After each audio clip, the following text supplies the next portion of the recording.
Hello. It me. Holy takes is right. That's true. We're gonna have a lot of takes today. Um, yeah, just so basically, today was gonna be Dog Island. Today I was gonna stream the Dog Island with Lulu from the Drawn to Life stuff and the tournament and all that and Goodbye Volcano High. Um, but like scheduling is always a bitch, so I needed to like fill something else, right? Because I didn't want to just do one stream this week. That was Horrorvale. I did do Deltarune yesterday, but I don't know. Should I count that? Should I not? I don't know. But I wanted to stream today, so I was like, okay, what do I stream then? In that case, and I was like, oh, you know what I should actually do?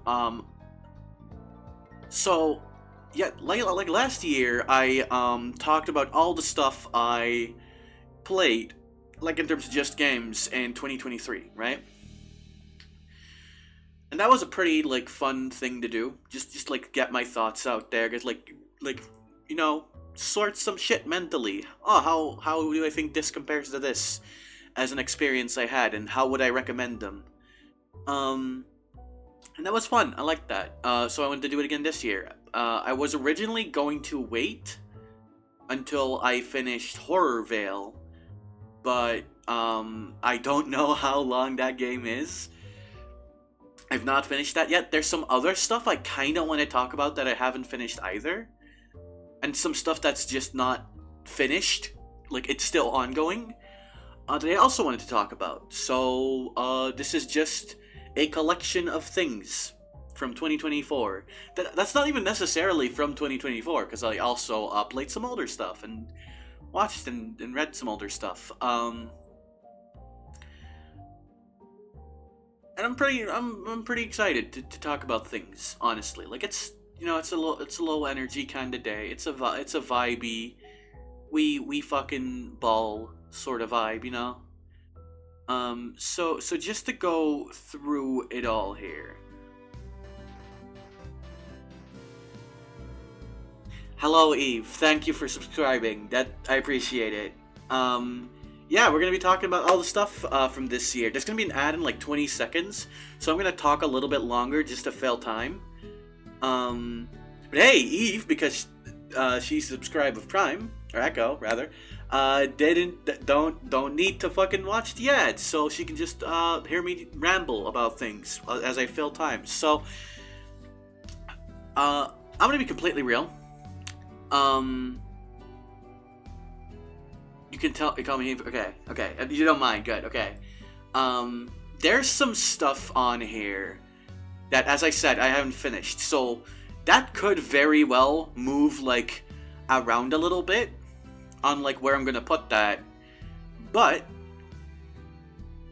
this is how I feel in this moment, right? That's how my judgments are gonna be made. And honestly, I don't think a lot of those are gonna move considerably. Like, it's not gonna be like, what the fuck, this thing I loved had a bad ending and then it was like complete dog shit. Because there's other shit that I really love that I think has not great endings. Cassette Beasts is a big one. I love Cassette Beasts. I adore that game. I do not like that ending even a little bit. And therefore, let me switch on over to the proper tab. There we go. And quick shoutouts to fucking Hecka the Centipede, who I bought in Stars in Time. And in return, I got that wonderful art up there. Didn't even ask for it. I just got that. You like most of the ending except for one thing, and you probably know what that is. I know what that is. I think we've talked about that thing. How is the audio bouncing, by the way? Am I a little loud? Is the music a little quiet? Is it good? Etc. So we have a couple tiers here that are worth looking at. We have Ascension to Heaven, which is like the Peem of Peem. Like, okay, when I say Peem, I think most people here know what I mean. It's like when I say Peem, it is, you know, it's peak fiction, but it's like just really good, right? Like, it's really, really fucking good. And it has qualities that make me go, yo, this is so fucking awesome. I love this moment. This moment as I am experiencing this fiction is like I feel alive, right? Ascension to heaven is like what is above that. That is like life-changingly, oh, this has altered my brain chemicals. Good. Like fantastic, great even. Greatly enjoyed is just shit I really liked. I have like I might have some issues with it, but I really really liked those. Liked it.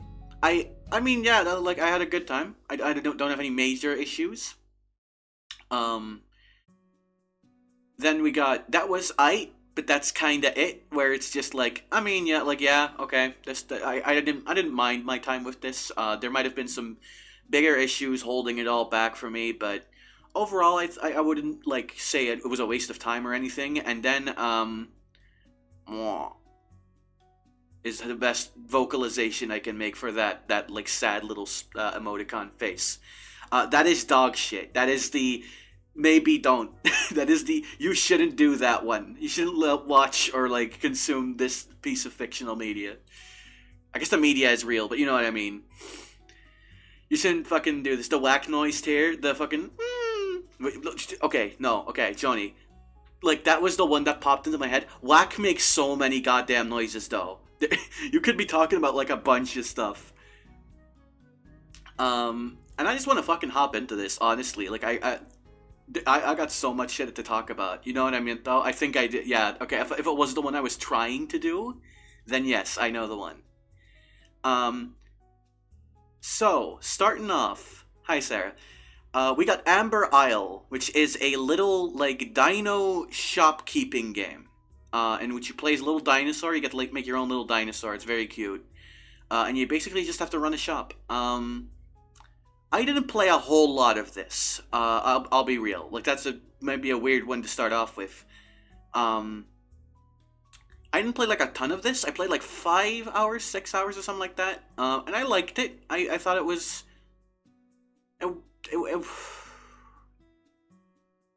I had some minor glitches and like some other little like issues with like the structure of it that kind of held it back for me, and I did end up dropping it, but mostly because it's a shopkeeping game, right? It can kind of theoretically go on forever. At least I'm pretty sure it does. Again, maybe there's a lot more to that game that I didn't get to. But for me personally, I kind of like stopped playing because I had my fill, right? It's very cute. I think the designs are cute, like really fucking cute. I think the gameplay loop isn't bad. I did really fucking break that game in the very early stages already though, which is rough, I feel. And you know, I guess it like that's part of the point, right? Like it's supposed to be a very cozy, like lax type of game, and that is maybe my own personal, like what's the word? Like min maxer brain, like going too hard there. I don't know for sure, but I want to put it in. I liked it. I had a good time with this. Now we got another Crab's Treasure. So this is one of my favorite Soulsborns ever made. This shit actually.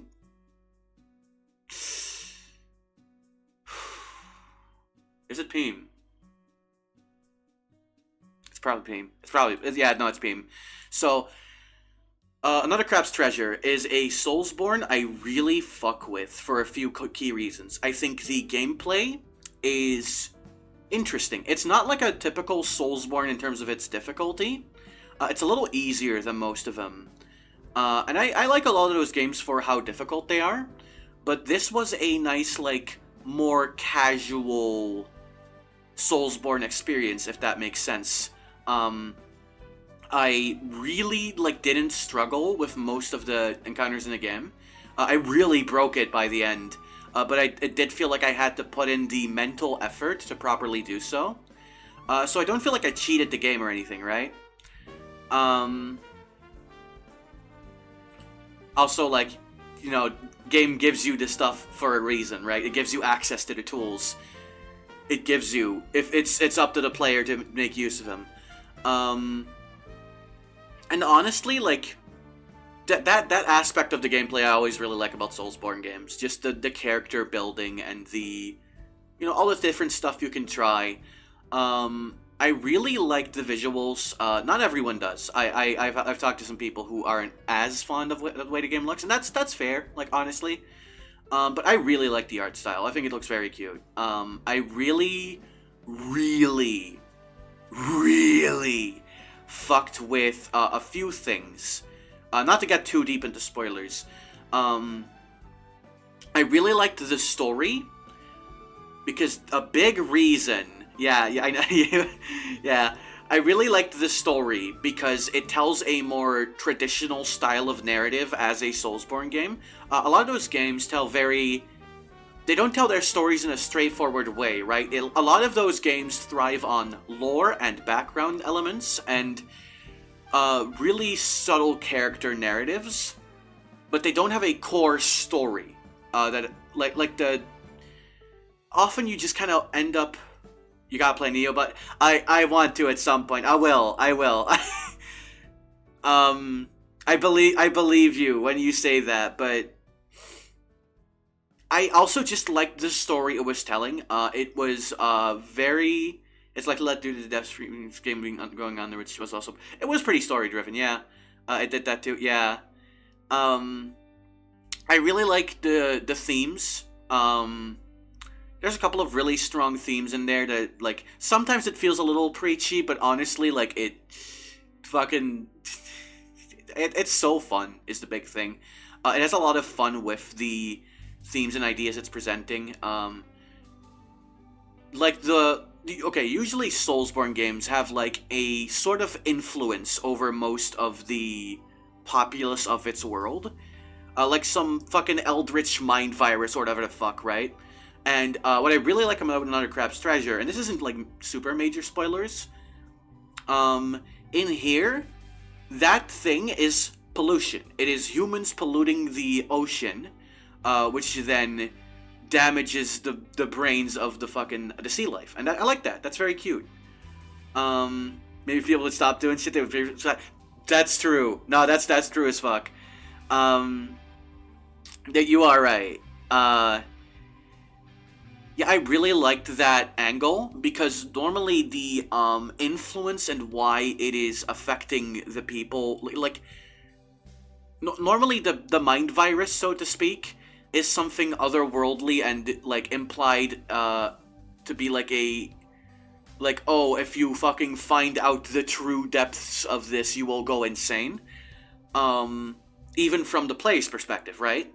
Whereas here, because it is about sea life that does not know why pollution is doing the thing it's doing.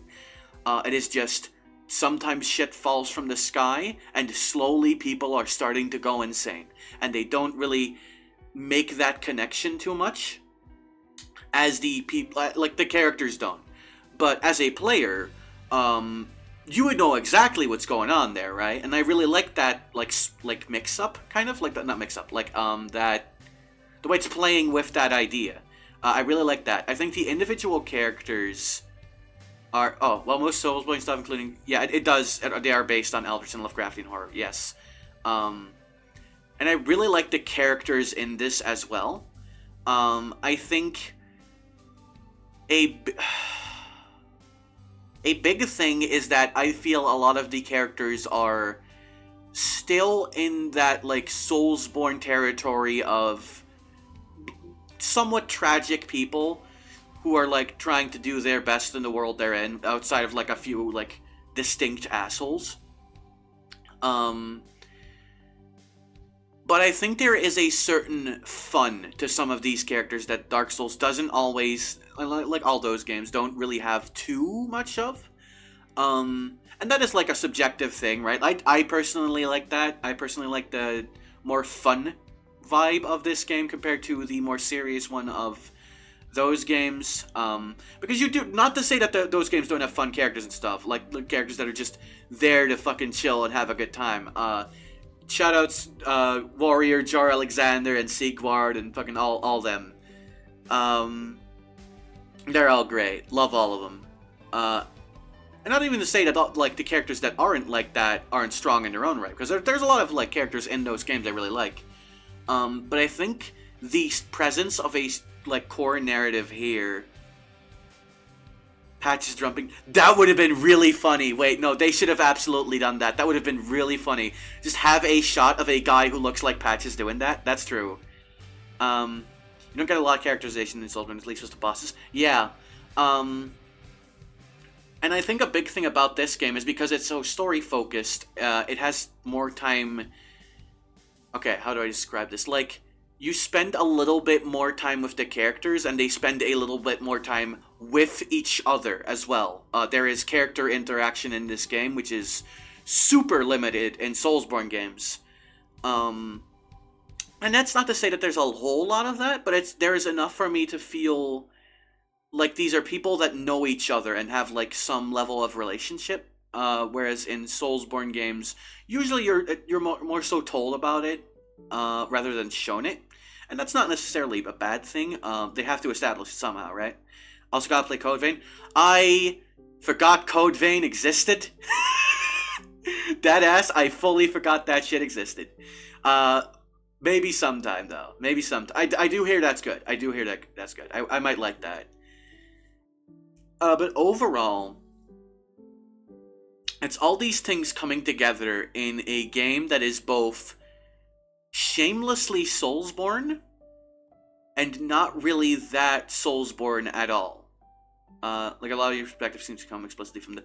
That is true. It is FromSoft and Lies of P. I need to be very clear about that. It is... I have not fucked too much around... And Hollow Knight, if you want to count that, but I don't know. That's like a more contentious like one to put in that category, I feel. And I like all those games. Don't get me wrong, by the way. I fucking love those games. But this one is just... There are other games in the genre that have done these things. Yeah, that's true. It is just, for me personally, right? The experience of playing this game that has a lot of these like core aspects of Soulsborne games and does something different with them is fun. And I'll probably like check out Neo and Code Vein sooner now after having played this game, because like this game kind of showed me, oh, you can make like all those like lighter elements and those the more conventional story structure and all that work in a game that has Soulsborne gameplay. That is also like pretty good Soulsborne gameplay. I don't know. I like it. It's more comedic from what you got, and it makes sense and more convenient. Yeah, absolutely. That's kind of what I'm saying. So overall, I really, really fucked with this.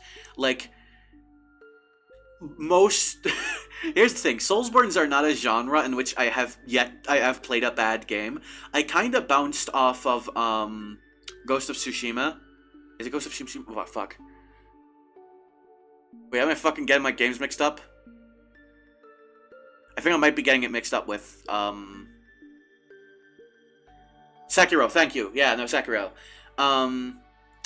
Yes, I kind of bounced off Sekiro. I didn't, like, the gameplay didn't flow with me as hard. Like, I didn't...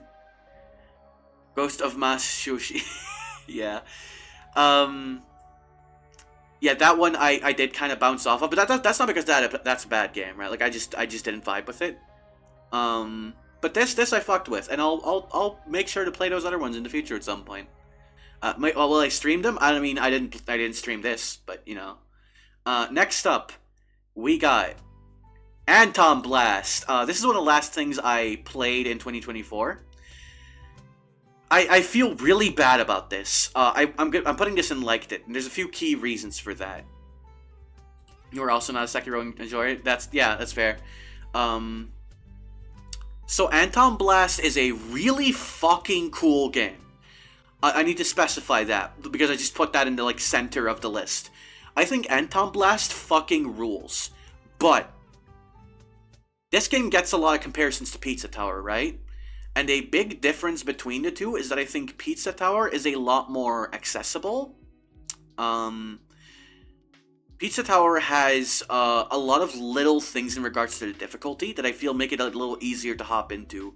Uh, it feels like there's a little bit going on, a little bit less going on visually. There is a more free-form style of progression, where in Pizza Tower you need to collect a certain number of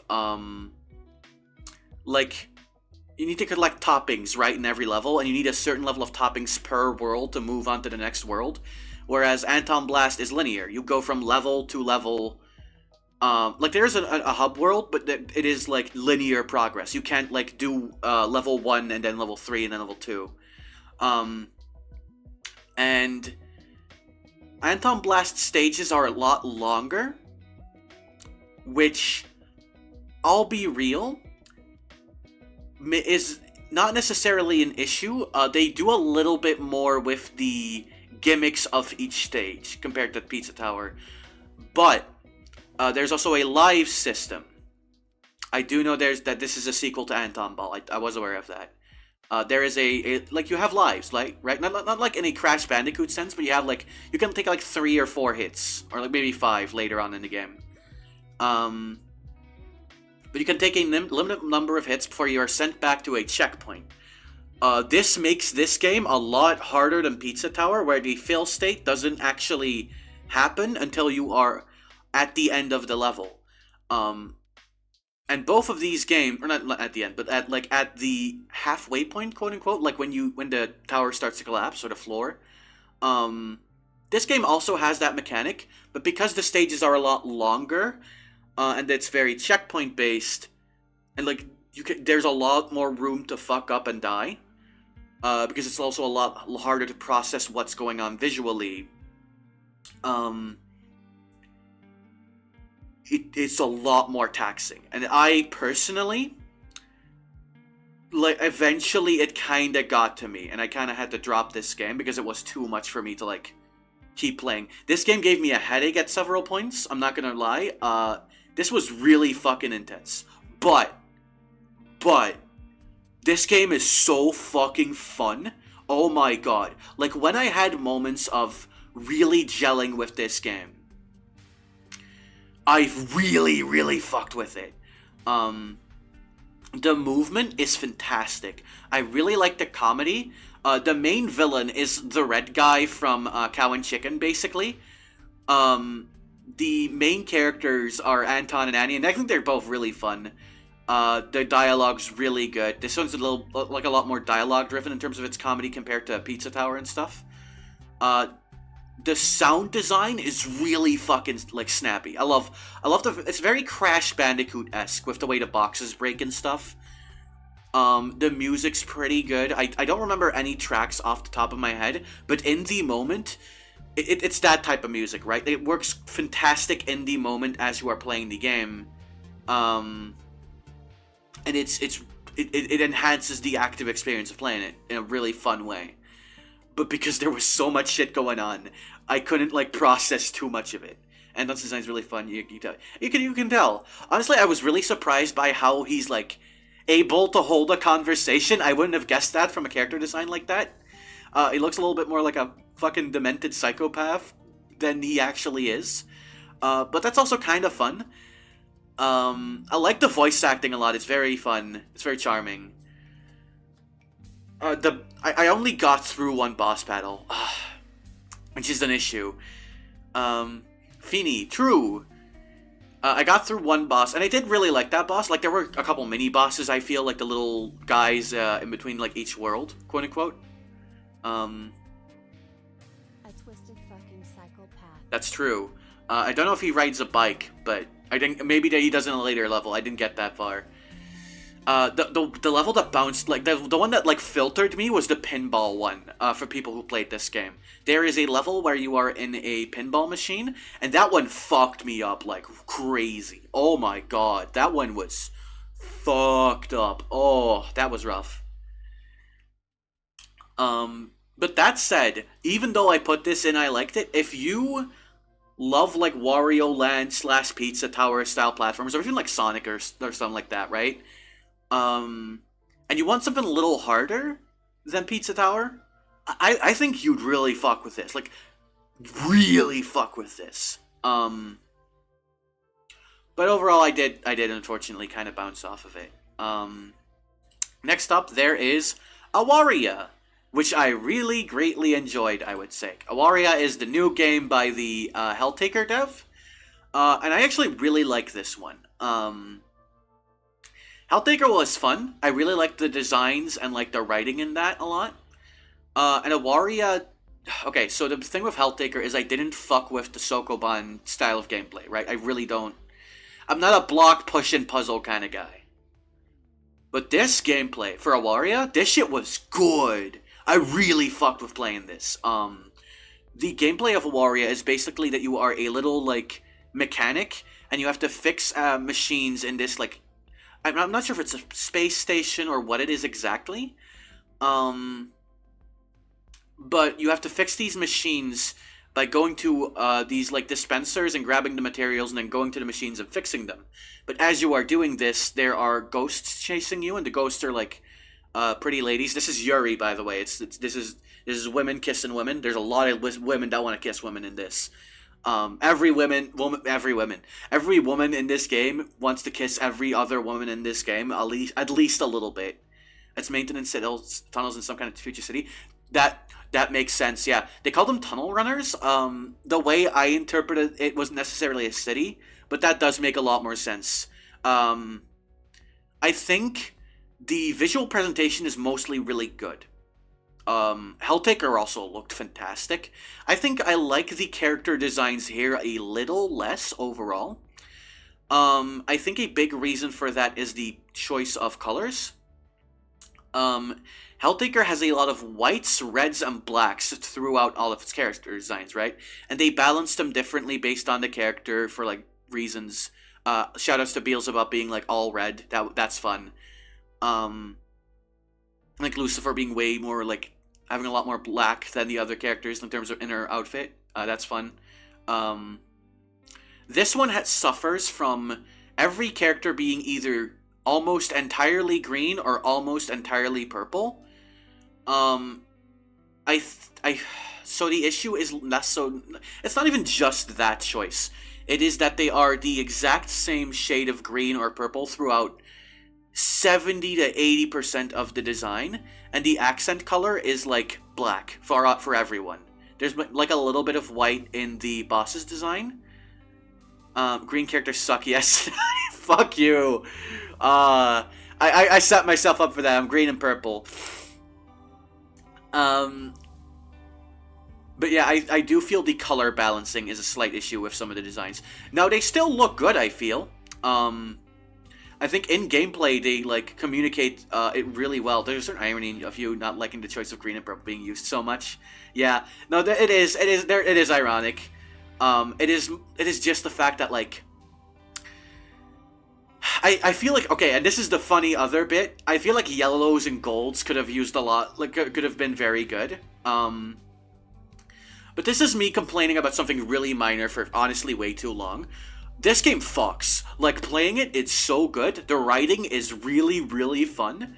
I like the characters in this a lot. The music's really good, but that was also to be expected, because, like, Helltaker also have really good music. It's pretty short. It's, like fucking, like, if you want to just go through it, it's, like, an hour long, but if you want to get everything, you could spend, like, 2 or 3 hours doing everything in the hardest difficulty for, like, all the concept art and stuff, which is cool. But you can also buy just the concept art as, like, separate DLC, which is also, like, fair. Like, you can still see it, but you're kind of just you're like paying for something that you could get through normal gameplay, but that getting it through normal gameplay is really hard. And normally, like, if a big fucking game were to do this that costs like $60, I'd be kind of like, oh, I don't love that, but, like, this game's free. Like, it's basically just a, hey, do you want to support the dev option? And I like that. That's cool.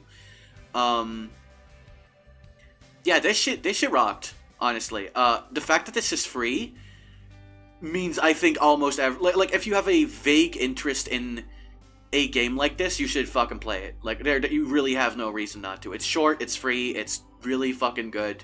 Banger game. Next up, I watched Cyber 6. I had a lot of fun with Cyber 6. So Cyber 6 is, and yes, it's because of Versus Wolves that this got watched. I'm doing watch parties with some pals, and I did actually hear about Cyber 6 prior, and I actually watched it shortly after that Versus Wolves episode, and I really fucking liked it. I have some minor issues in regards to like pacing and like it feels kind of unfinished in places, and some of the stories aren't great, but like, oh, and like there's some real racist shit in here. I'm not gonna lie. The Asian characters are like, oh fuck, you can tell this is from the early 2000s.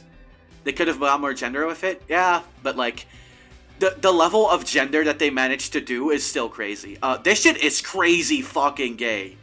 In a really interesting way. So the main character, Cyber 6, is, you know, she's like a superhero, right? Like an edgy superhero. But her, like, normal, like, what do you call it? Like, her persona going through the day-to-day is that of a guy. It is Adrian something. I forget his name. His name's Adrian, and he works at a school as a teacher, and he has a co-worker called Lucas, and Lucas is really fucking gay. Oh my god, it's really blatant, actually. So Lucas constantly hits on Adrian, not Cyber 6, Adrian, and that's really funny. There are a lot of moments scattered throughout where Lucas and Adrian like Adrian / Cyber 6 get jealous of each other for hanging out with women. There is a moment where Lucas thinks Adrian and Cyber 6 are like dating, because one of Adrian's students tells him about it, and he gets like really possessive and jealous, and it's really fun. The relationship drama is really fucking good. Adrian, man, is that actually? Oh, okay, that's fun. I feel the villain is. We should go around our own way, Lucas. Maybe. Oh, you were joking. Okay. Here's the thing. I could believe that. That says a lot. The villain is decently fun. He's this shitty little kid, like this shitty little Nazi kid, who keeps trying to take over this city in Brazil. I believe it's set. Yes, the comic. This show is based on a rated 18 comic, and you can tell in certain aspects. I've completely forgot Argentina. Right, Argentina. The fucking crazy thing about this show is the animation's like insanely fucking good, especially on Cyber 6 Escape. Cyber 6 Escape apparently had I heard this from someone. I don't know 100% if it's true. Apparently, the Cape had its own animator. Seidelman, thank you. Adrian Seidelman. And it looks great. It looks really fucking good. There's a lot of really fun shots in here. I really liked this. It's not too long. It's only like one season of television. It's like 12 episodes or something like that. 10? Around that like area. I recommend this. This shit cool.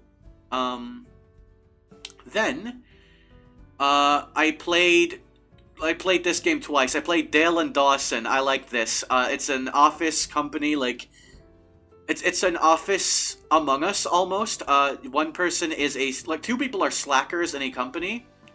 Was gonna get another season, but was canceled due to low ratings. That sucks. That blows. Dale and Dawson is company Among Us. Two people are slackers who aren't doing their job well, and it is the duty of one person who plays as the boss to fire people. And a lot of fun can be had in this. I really delighted in just playing a regular office worker. Can you shoot the boss? No, tragically you can't. But you can be a suck-up. Like, I forget how it works. There is a way for the boss to get demoted. I forget how it works. I think the boss can just make a different person the boss. That might be the only way, but it is very fun regardless.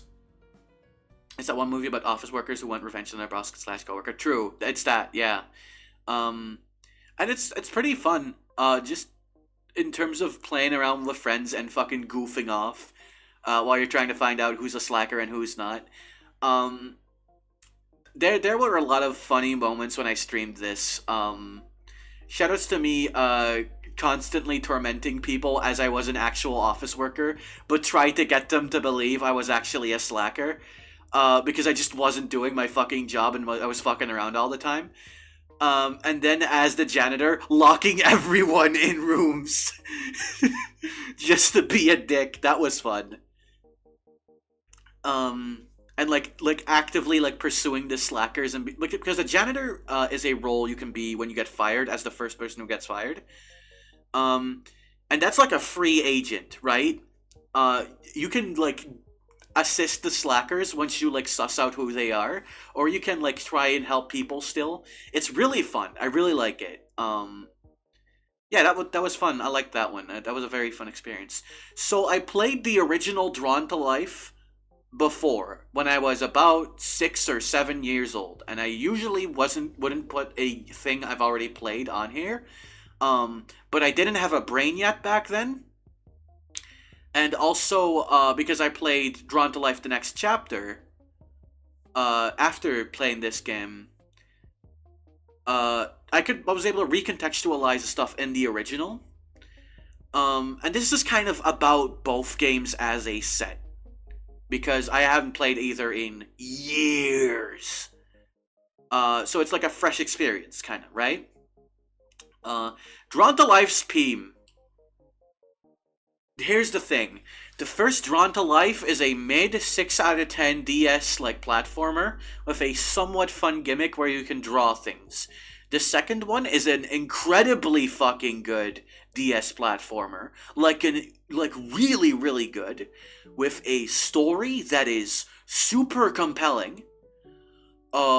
It has really good music in both games, by the way. It has some of the most insane levels of foreshadowing I have ever seen in anything ever. It has really strong themes. I really fucking love these games, and the first one you do kinda have to get through to the peak that is the second one, but the second one is one of the best games on the Nintendo DS. I think Drawn to Life is, as I put it here, Peem. Play this shit. It's so good. So I played the game of Sisyphus a little bit. That was It's the funny Northern Line like game from the clip where he's doing the Get It Twisted bit. You know the one. It's his podcast game. It's like fine. I don't have much to say. You're Sisyphus. You roll a boulder up a hill while there's obstacles. It's like, it's whatever, but it's fun. It's like a fucking getting over it with Bennett VOD type of thing. Again, not much to say, but I liked it. It's fine. Whatever. So I got into fighting games this year. I am getting over it, that's true. And speaking of getting over things, for about 20 years, I've tried playing fighting games. I am really good at Tekken, I feel. Not really good. I'm like good at Tekken. Like I know my shit. And like Soul Cal, for some reason, traditional 2D fighters always eluded me. I could not do like quarter circle inputs and shit. For some reason. I don't know why. There was a weird like mental block. And earlier this year, me and Jackie Myers, good friend of stream, were talking, and I decided to pick up Street Fighter 6. And all of a sudden, it was gone. The mental block that was fucking preventing me from playing fighting games, I got over it. And as such, I got into them. Actually, let me get Street Fighter 6 first here, because it was the first one, right? I didn't play a ton of this, but it was the domino. I really liked playing Aki in this game for what little I've played. She's really, really fun. I think the core mechanics of Street Fighter... Okay, like here's the thing. I'm new to fighting games. I'm not like saying this from the fucking perspective of an FGC head, right? Like I'm not in the fighting game community and all that.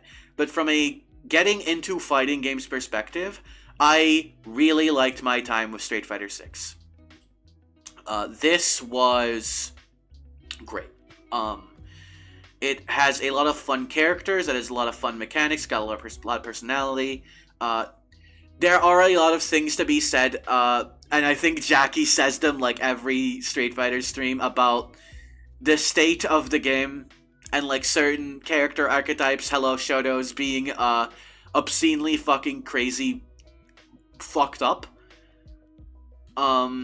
But from a getting in, like, again, I was in fucking noob hell, right? Like I was in the baby zone. They put me in the fucking in the daycare. Like the lore and story and stuff and characters and be most like gameplay casually for fun with friends and family. That's kind of where I'm at with Street Fighter 6. I've cracked it open a couple of times after I like quote unquote stopped, but I like it. I might come back to it like if there's a character that really grabs my eye. I really like Aki. Aki is very fun. I think Jamie and Luke should kiss. I think Marisa and Manon should also kiss. I think Marisa should also kiss me. And Aki also. And maybe Jamie too. That would also be pretty cool.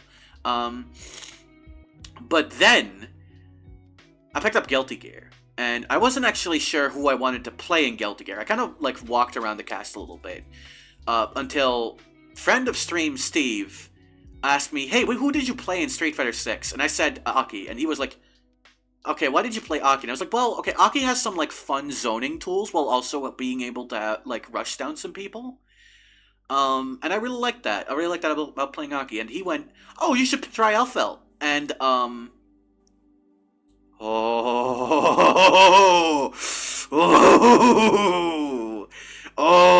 Elfelt's my fucking shit. I have never, in a fighting game, felt as free as I have playing Elfelt. Elfelt is the most fun I have had in a fighting game, period. Maybe even more than ever with, like, Soul Calibur and Tekken and, like, fucking... I played Smash a bit, but, like... Elfelt's so fucking fun. Oh my god. The way she's able to zone out a lot of the cast, the mix-up style of gameplay where you can fucking use her Rekka for some fun bullshit. I love the animation she has. She's so fucking fun. She should be fat. That's why I installed a mod that made her fat. It makes her design work better. I'll die on this hill. I also installed a Sans mod because I thought that would be funny. I accidentally made a really funny combination by adding both of those mods. Elfelt, who is in her previous variant, had a special where she shot the opponent with a bullet that made them fall in love with her or something. Yeah, I haven't gotten too much into Xrd. I watched Xrd when that was like relevant. But in this game, fuck, I love that character. I love the she feels very baby metal inspired, right? And a lot of her her character songs are really good, by the way. Fucking oh my god, I'm blanking out on the name. Fucking, I'm actually gonna play it. Hang on. You know, I'm just gonna fucking crack that open. Hang on. Give me a second. As I crack open Elfelt's fucking music. What the fuck is it called again? It is Extras. Extras is the song.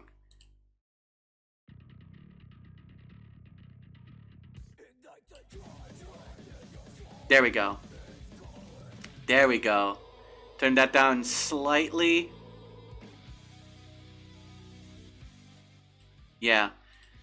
I love this character. I love playing this character. This character is... I'll crack you open to eat your delicious bones. A little fucked up that you'd say that to me, but, like, I've said worse things to, like, better people, so... I can't judge you too hard. Yeah, Elfelt's so fucking cool and fun and awesome. And... this is not related to anything in 2024. Venom's coming! I love Venom! I got into Guilty Gear lore a little bit. I love Venom and Robokai so much, I think that they should kiss on the mouth. Repeatedly. I hope Robokai shows up in the next season, if there's going to be another season of this game. I really like... I love Robokai.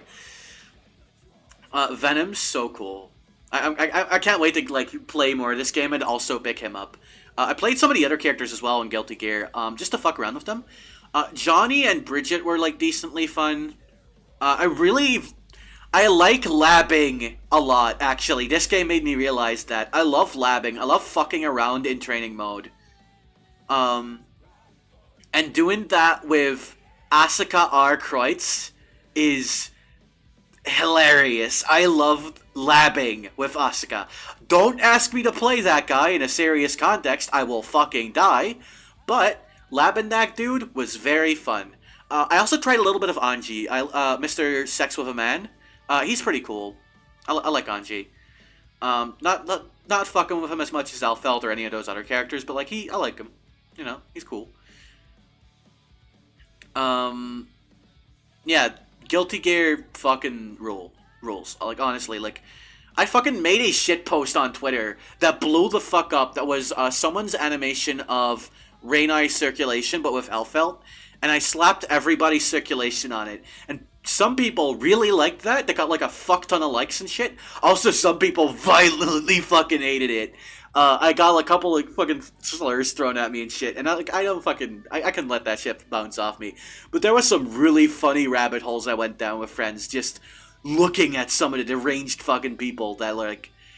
People who passionately hate Guilty Gear are crazy. That is a statement I will make.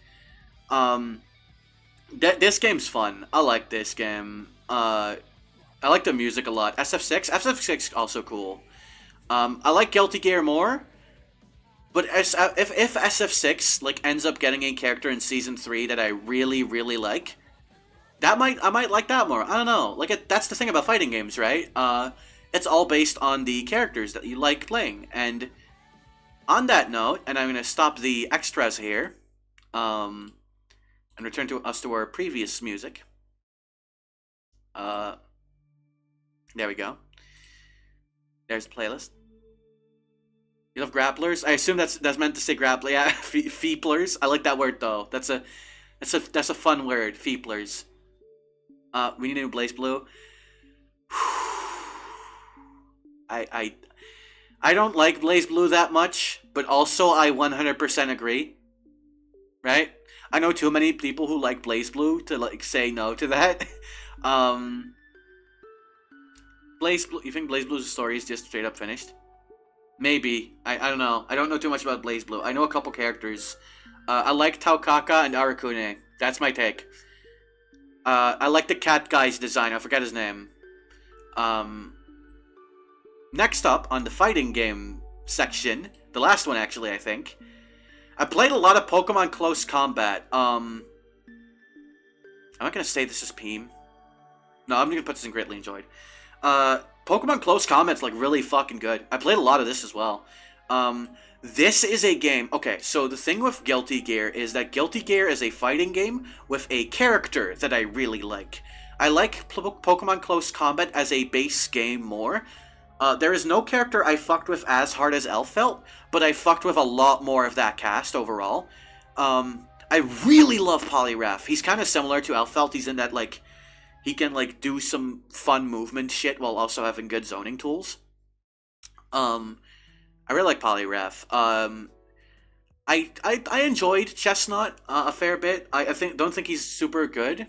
Maybe I'm wrong about that. I didn't like get too much success with him, but he was fun. He had some fun combos. I liked his visual animations a whole lot. I love the chest pin on his back. Beware, I really liked. Beware is also really cool as a grappler. Unfortunately, they made him a little bit more of a traditional grappler in the recent patch, and I like him a little bit less, but he's still pretty cool. He's like the exact fucking character you use when you want to fucking filter someone. I like Beware. And you might be like, okay, but wait, Pokemon Close Combat, I've not heard of this. What, is this like an official Pokemon game? I mean, it's good, so, no. That was such a dog shit bit, god damn it. No, Pokemon Close Combat's a fan game. It's got like it's just like fighting type Pokemon. They put a lot of weird ones in there. Like when you hear a Pokemon fighting game with fighting type Pokemon, your mind goes to like Lucario and Machamp, and neither of those are in there. Blaziken's in here. That's like a pretty like conventional one. But they got, like, as I mentioned, Polygraph is one you might not expect this quickly. Beware. Toxicroak is in here. He's really fun. They put Heracross in here. Heracross is like Honda in Street Fighter 6, but like good. Like good. It is that fan fighting game. Yes. Yes, Kamaida. It's that one. I really like this game. Yeah, I really fuck with this. Polygraph was like the other big fighting cat for the first couple of gens. No, I don't agree with that. The other big fighting types were Hitmons, and Primeape, who are also in this game. And I really fucking loved the way they added the Hitmons, because you have Tyrogue as the character, but depending on the moves he uses, you get one of the other 3 Hitmons who are like straight up, not straight upgrades, but they're like intentionally a little stronger than the rest of the cast, but in return for that, you have a really bad round 1. But you can also, here's a fun little secret. There is a version of Tyrogue that has a full bar from the start of the round, and a Raging Demon. And that's really fun. Yeah, it's really cool. Yeah, Heracross is so fun in this game as well. I played a bit of Heracross. She's tricky, and it's a she. You can tell by the horn shape, right? And that, like, the devs also just referred to the Heracross of she. It's really fun the way they made Honda good. That I think a Honda should deserve that, because it is literally just Honda, but like a beetle, like a rhino beetle. But it's really fun. I like it. Blaziken should die. I think that's a strong opinion I have. I don't like that character. I hate that character, actually. Breloom was, like, obscenely fucked up for a little bit, but, I didn't hate it as much as Blaziken. I really don't fucking like Blaziken. Which is how I can feel myself slowly slipping into the FGC hole. Because I see a character, and I look at the fucking person playing them, and I go, oh, hey, buddy, you don't need to do this. You can play a real character, you know? Blaziken players are gonna want me dead.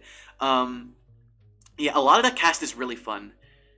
Booster being Chuck's ace. So the big thing is Heracross existed by that point, and Heracross is, you could argue, more of a bug type, but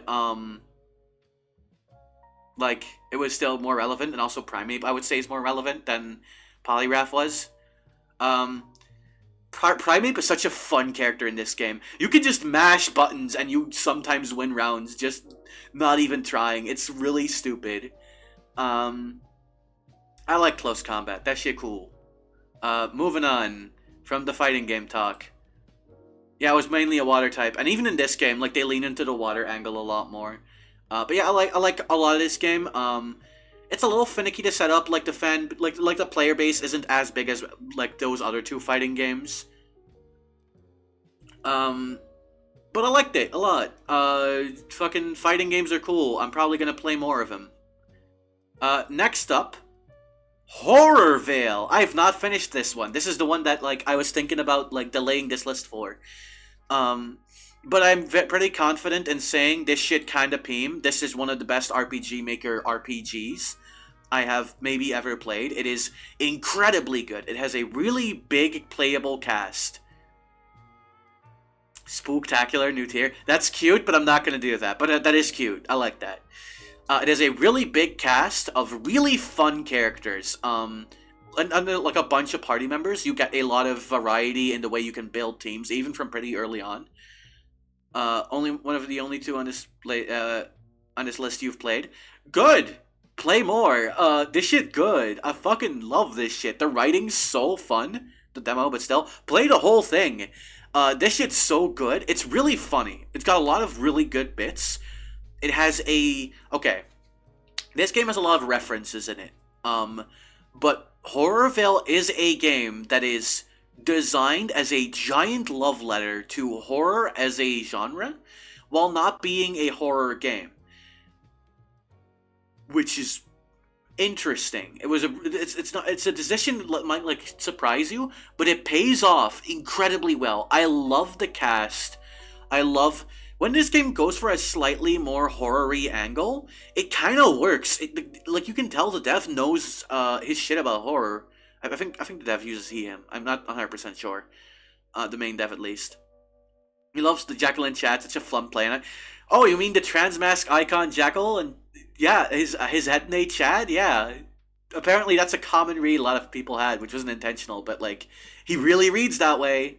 It's that Monster High Nightmare for. It is absolutely that. It is absolutely that, Eve. It is so good. The music's pretty fun. The gameplay's really good. There's a lot of secrets hidden in here that are really fun to discover. There is so much love put into this game that like pours out of every fucking like crack in this. Like every minor issue I might have, which are very little, like I don't know what some of the status effects do because there's no explanation for it, but apparently the dev is working on that. There's a few very minor bugs. There are a couple characters that I think are slightly underpowered. But like, fuck man, it's good. It's like really fucking insanely good. It's not like the deepest thing ever, at least not so far. But it has emotional moments, and those emotional moments do work. Yeah, big fucking recommend here. The town being classic monsters, Jack, Webb's Moss. There's a lot of good bits we got out of that. Yeah, Webbs and Mothman should kiss on the mouth. I think Webbs should stop kissing women. It's not going to work out for him. I think he should make out with Mothman. That's my strong opinion. You want to do Jack? I respect that. I respect that opinion. Next up, Megas XLR. I like this. I didn't watch all of it. I watched like season 1. Maybe like most of season 1 at least. Like, I'm pretty sure it's season 1, like the entire thing.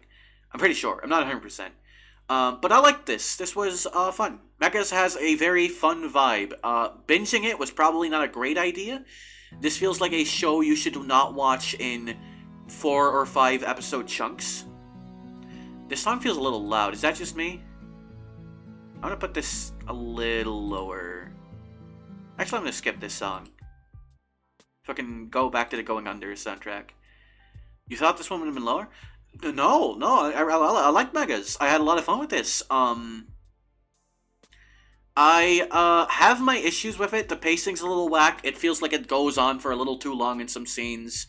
But I like the core cast a fair bit. The main trio is fun. It was definitely not made to be binged. It was in fact made for that was a really possible thing to do. Absolutely, yeah. This is designed as a check-in every week how Coop and the gang are doing. And I really like the main trio. Coop's very fun. Jamie's a delight. Kiva's like okay. I don't like her as much, but she has a lot of funny like her interactions with Jamie and Coop can like really bring out the best in her.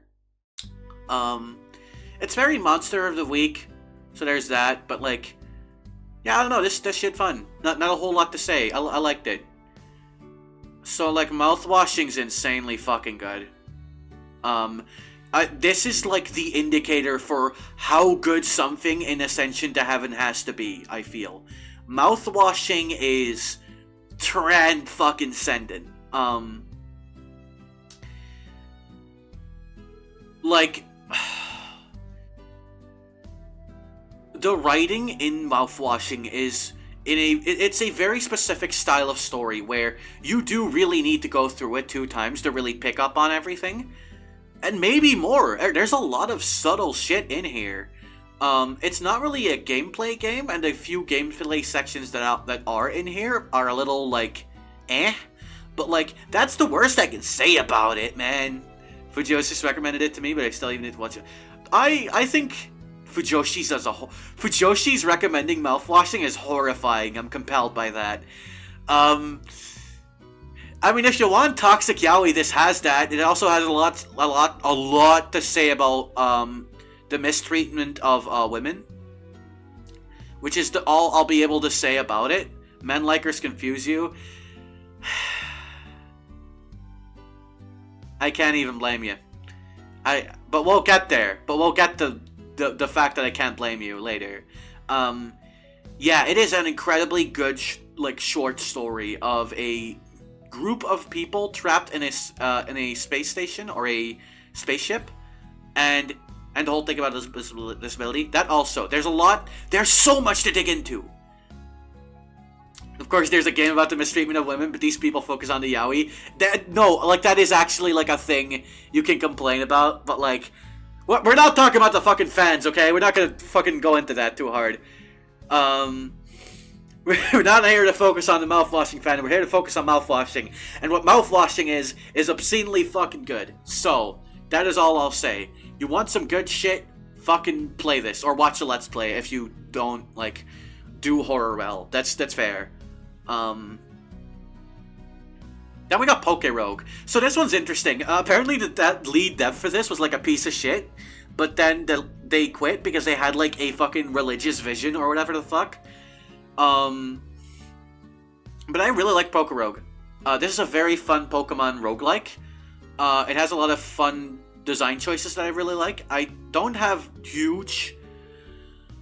Joni, don't put that out there. I don't have, like, a ton to say about it. It's just a Pokemon roguelike that is fun. It has some fun mechanics in it. What a new thing! Crazy, right? Yeah, no, this is not unheard of, but... Like, game good. Like, the new devs seem like cool enough people. I like this. It's cool.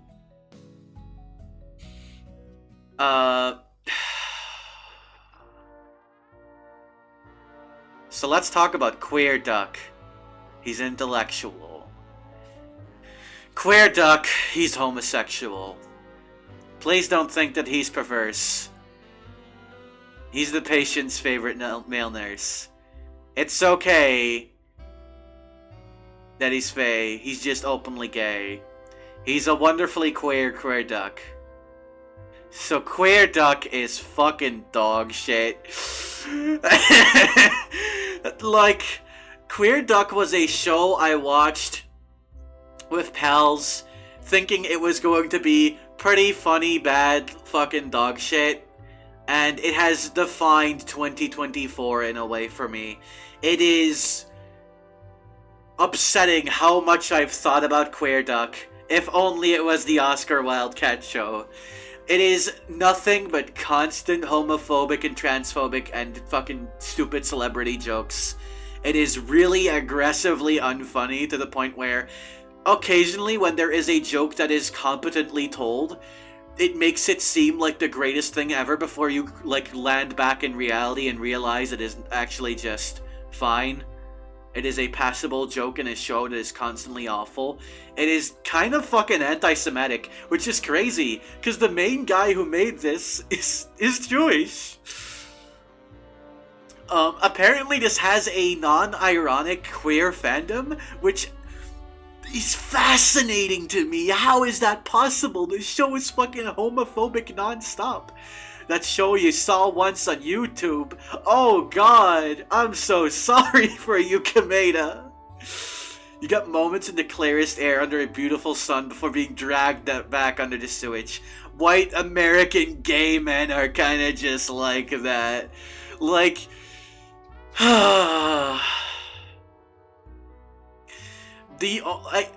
Queer Duck is fun as a vehicle for bits. For me specifically, and no one else. But man, if I have not gotten some laughs out of Queer Duck at its expense, fuck Queer Duck. It's bad. Don't watch it. So here's one I kind of want to skip over for now. So let's move on to Super Robot Monkey Team Hyperforce Go! This one's really good.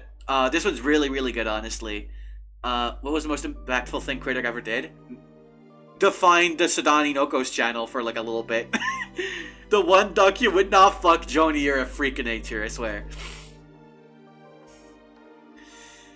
Yeah, I can't do much about that. Super Robot Monkey Team Hyperforce Go is really fun. It is a pastiche of like anime shit. It's a cartoon that is pretty well animated, honestly. It has some fun storylines. It's a little cheesy and hokey in points, but I liked my time with this. I don't have a whole lot to say about this one either. It has a couple really good episodes. Then they turned to Black Monkey White. Yeah, that was... The God. Fucking Queer Duck, Megas XLR, and fucking Super Robot Monkey Team all have Kevin Michael Richardson in it. Did you know that? He is Antari and Super Robot Monkey Team. He is one of the aliens in Megas XLR and some side characters. No, I'm still talking about monkeys. And he is Stephen Arlo Openly Gator in Queer Duck. To be fair, I don't have too much to say about Monkey Team anyways. Like, it's just good. It's like a decent kids show from its era. It has like a couple fun storylines and like fun animation and shit. It's kind of just Sentai shit. Yeah, that is true. It does fit that trope, but like, it's fun. It's fun Sentai shit that's animated. What is there not to, like, it's not a super hateable show, I feel, but like there is also some shit in here that's pretty bad. That, like, I think detracts from it. But overall, it's like really fun. I had a lot of good, and also Ichiro.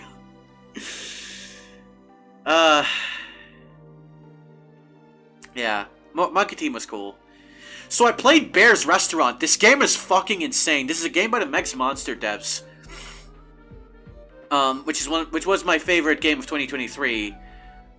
That I played in that year. Bear's Restaurant I liked. It gets insanely fucked up and dark. It is a game about a restaurant in the passageway between heaven and hell, where people go to eat, where people die. Okay, so you're in a restaurant in between those places, like between heaven and hell, in the like purgatory, basically. Surprised this one is so low. We'll get there. It has a lot of super dark shit in it, and I don't think it handles all of it really well. The writing is a little jank in places, shall we say, with bears. That's true. There is a bear in this. It has a really solid core emotional storyline, though. I really liked the storyline between Cat and Bear. It was very cute. Some of the character stories were also pretty compelling. But when this game gets dark, when I say this, I mean, hey, warning for discussions of, this is also spoilers for Bear's Restaurant, I guess. Like, murder, suicide, sexual assault, it is, wow. I was not fucking expecting that. Shoutouts to my first stream where I was muted the entire time. That was a goof. That is a Sadani Nokos moment. I was freaking out and you could hear nothing. But yeah, this was like not bad. I liked this. And there is also a sequel to this game. Which I also put on here. Fishing Paradiso. Fishing Paradiso is a little better, I feel. So Bear's Restaurant lacks gameplay. It is basically a visual novel. It's not presented as such, but it kind of just is. Fishing Paradiso is a fishing game that takes place after Bear's Restaurant, and you just kind of like vibe with the cast from Bear's Restaurant. And it's cool. I like it, actually. The fishing mechanics are like really simple, but it's a really good vibey game. The writing is about the same quality. It's not as dark, like, at all. It's a lot more chill. And while I do think Bear's Restaurant has a better story and stuff, Fishing Paradiso just is a more fun game. Like, neither of these are close to touching Max Monster, right? But I liked both of them. I think Fishing Paradiso was like a good, I just want to like sit back and turn my brain off a little bit type of game. Yeah, I like both of these. I would recommend them both if you like the idea of a very story-heavy little thing about loss and processing death and, you know, the meaning of life and all that stuff. And then to just like, hey, there was some dark shit in that last one. Here's a little something sweet to like cheer you up after that, right? Like, that's the vibe. And I liked it. I really enjoyed both of these. So I haven't beaten it yet, but I've been going through Bug Fables. I'm pretty far into it. This shit good. This shit's like really good. This is like a really good Paper Mario-esque game. I really want to kiss Kabu. I really, really, really want to kiss Kabu. Oh my god. Um, I think the writing is very fun. I think the gameplay is very fun. It is a little... I don't think it's always great. There's a couple puzzles that I think are a little jank, and like some design decisions are a little tedious. It makes you like backtrack a little much, which is like, hello, Paper Mario, the Thousand-Year Door, what are you doing here, you know? But overall, I've been having a really good time with this. I'll get to the end of this eventually, and I don't think my opinions on this are going to change too much. It does a lot of fun stuff with the fact that the main characters are bugs, setting-wise. I liked this one, not a whole lot to say. If you like the idea of Paper Mario, but you play as a bunch of bugs, you'd probably like this. I want to kiss Kabu. Next thing, all the fucking parts of Chainsaw Man we got, all the fucking chapters, it's kind of peep. It's kind of good. I kind of really fuck with it. Like, I think there's been a couple of lulls. We don't know where all this is going, which is the big thing preventing me from putting it in Ascension to Heaven. But what we got in 2024 as far as Chainsaw Man goes was pretty good. Was pretty fucking great, actually. I really like what the cast is up to right now. I'm not going to say too much of, like, substance, right, for spoiler reasons. Some people are anime only. This is about the manga, by the way. That's what you like about it? That's fair. Yeah, I don't know. It's incomplete, but we'll get there, you know? I like the cast. I like the writing. I like the art is always great. Always the light. Not a whole lot to say without going into spoilers, and I don't want to do that for Chainsaw Man. But that shit was cool. You loved Part 8 of JoJo's when for so long you didn't know where it was going. Yeah, and then we knew where it was going. That was a little rough, but I still like Part 8 a lot. I still like Part 8. Even if I don't love the end game of Part 8. Then we have Home Safety Hotline. This shit goes here. This shit's real good. It's a pretty short game where you play as a safety hotline person. And you have to help people with Fae in their fucking, like, neighborhoods. This shit was so cool. It does some really fun stuff in terms of structure. It's a puzzle game. Never harm a mole. That's good advice. It's got a lot of fun world building. I do wonder what Whack's doing. Shoutouts to Stair Slugs. The DLC was really fun. There was a lot of funny comedy in here, honestly. I wasn't, like, expecting that. The spookiness is pretty good. It's a very spooky game. It's not a horror game, but it's a spooky game, right? It's got a good difficulty curve, I feel. Again, not a whole lot to say, but I really like this one. I saw the TV glow as a fucking masterpiece. Holy shit. Hey. Are you queer? You might want to watch this movie. Holy shit. Fuck, I can't even, like, say too much about this. Like, it's just a really good, psychological horror movie that queer people should watch. And that is the long and short of it. I did not cry. You didn't all watch it for that reason. That is also fair. That is also very fair. It gets very uncomfortable in a lot of places.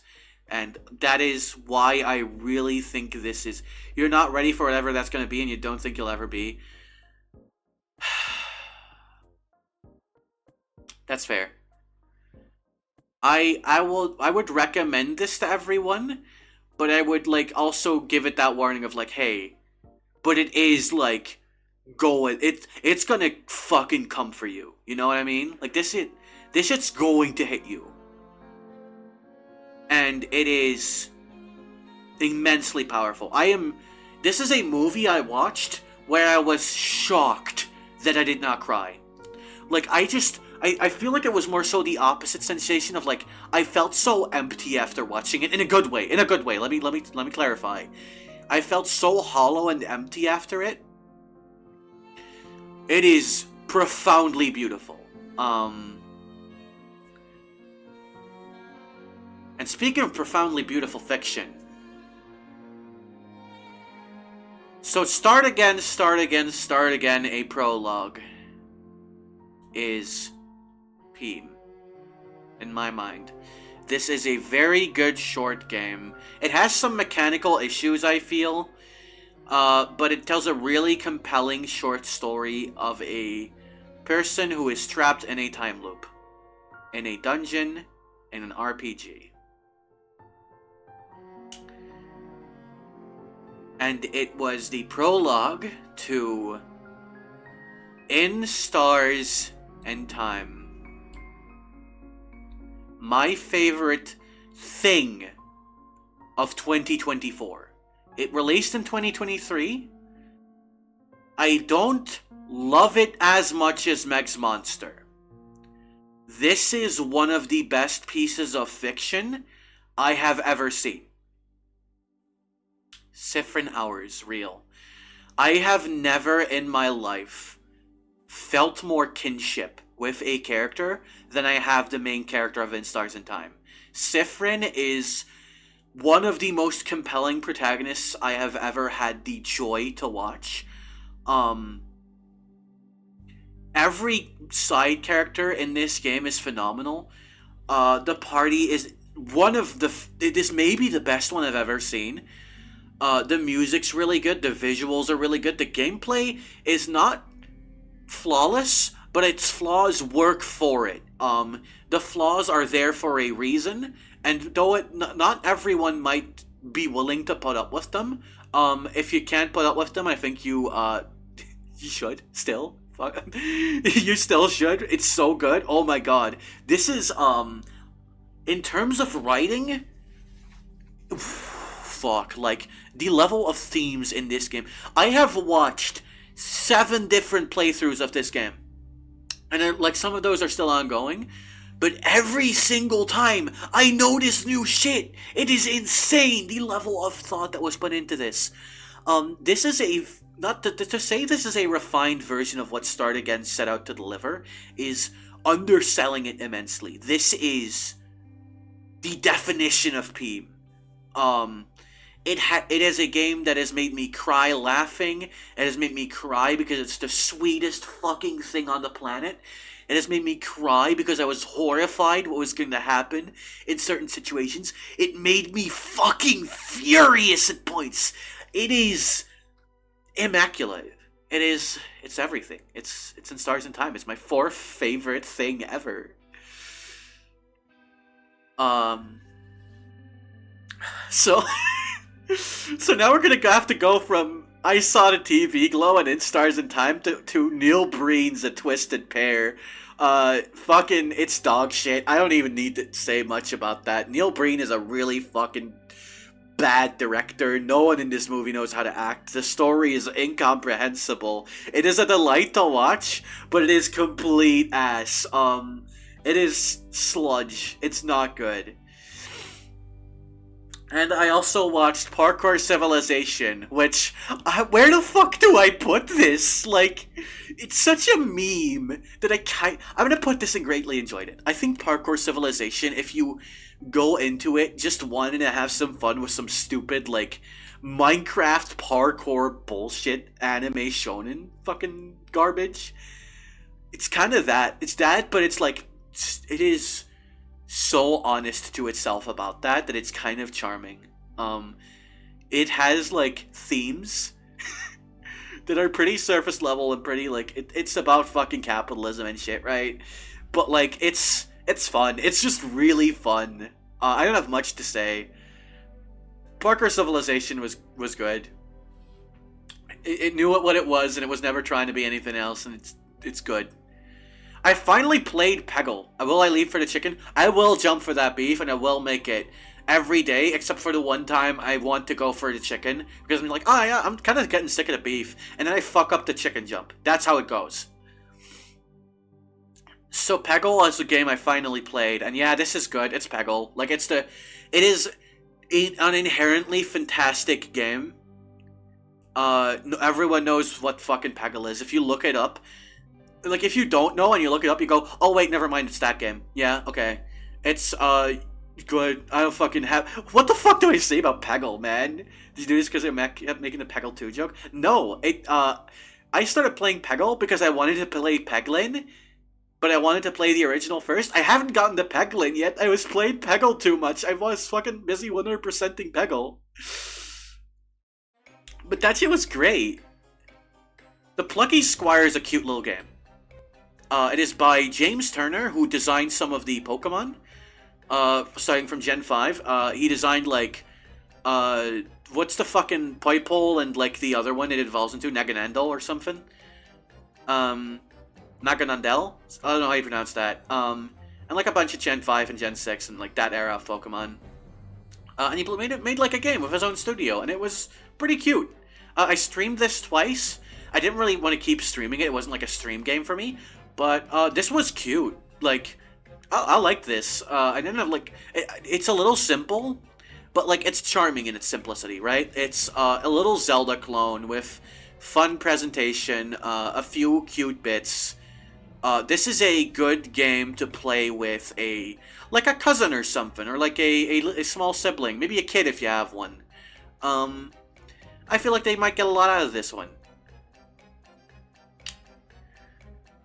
So Project Eden's Garden Chapter 1 came out at the end of the year, and it's the last thing I played, and this is what Danganronpa should have always been, I feel.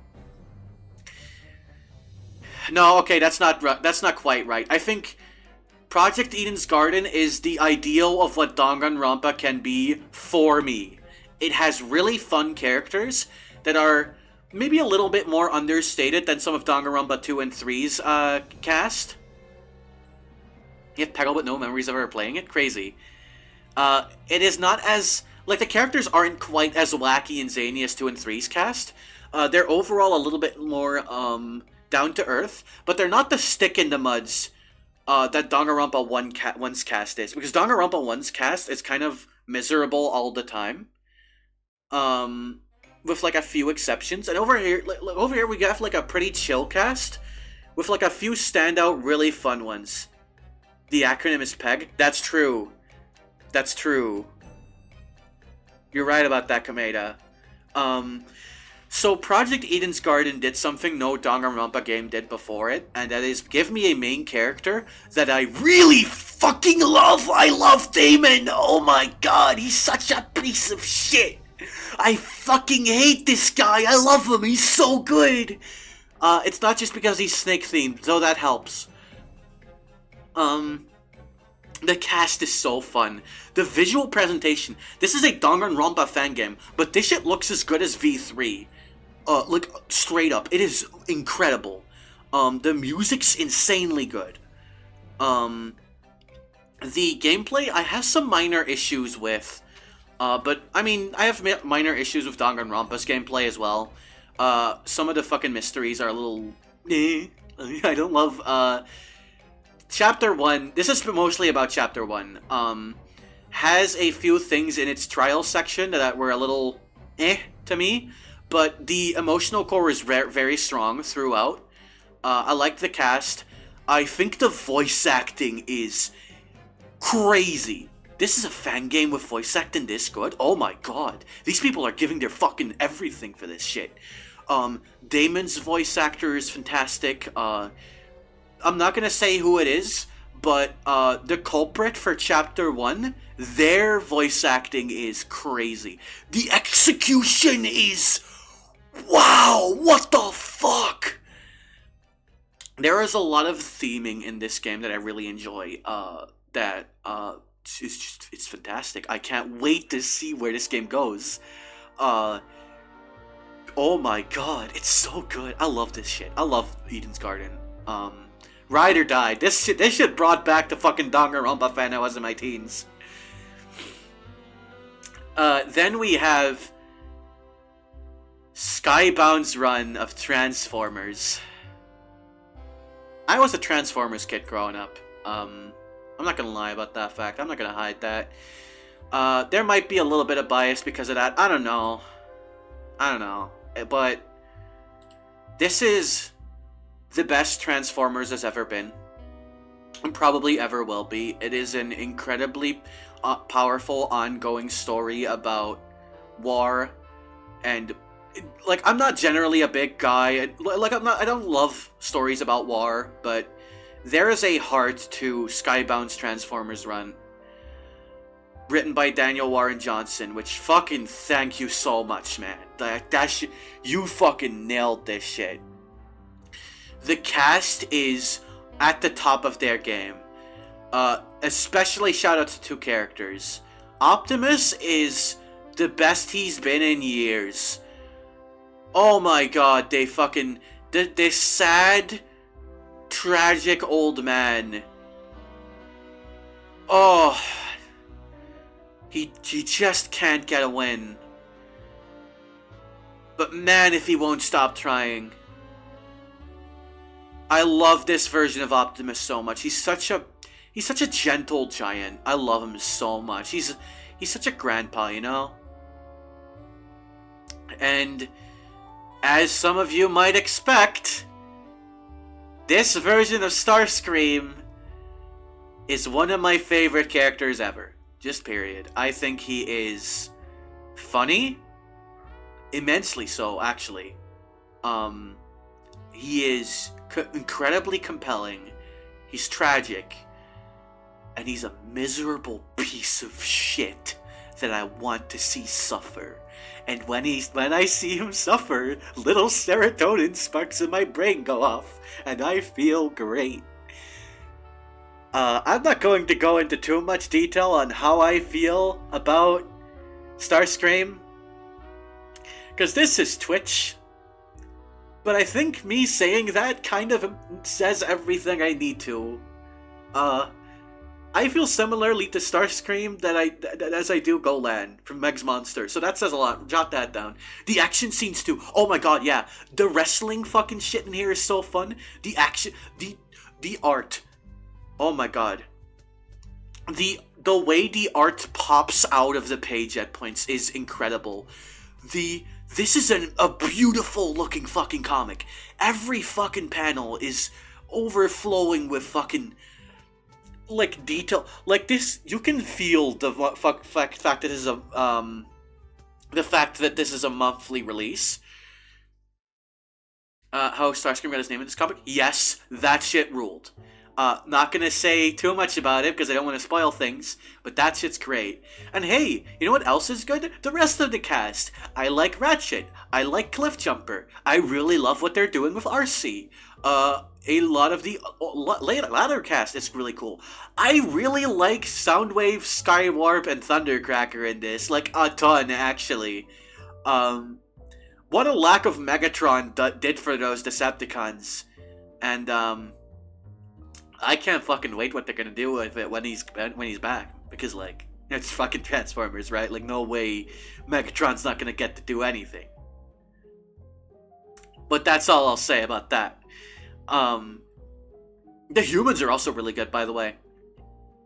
Like Spike, Sparkplug, Carly, they're all here and they're all really fucking good. Carly especially, like oh my god, I really fuck with Carly.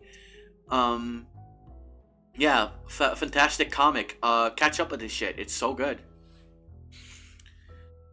I watched Fillmore, and that was great. Fillmore's really fucking good. It is a cop show set in the middle school, so it's about hall monitors basically. It does so much with this premise. I watched all of it with some pals. There's a lot of stuff to joke about in here with friends, and that's why I recommend this as a show to watch with friends. This show goes off the rails in points in ways that are really fun. People in this universe, the adults in this universe are insane.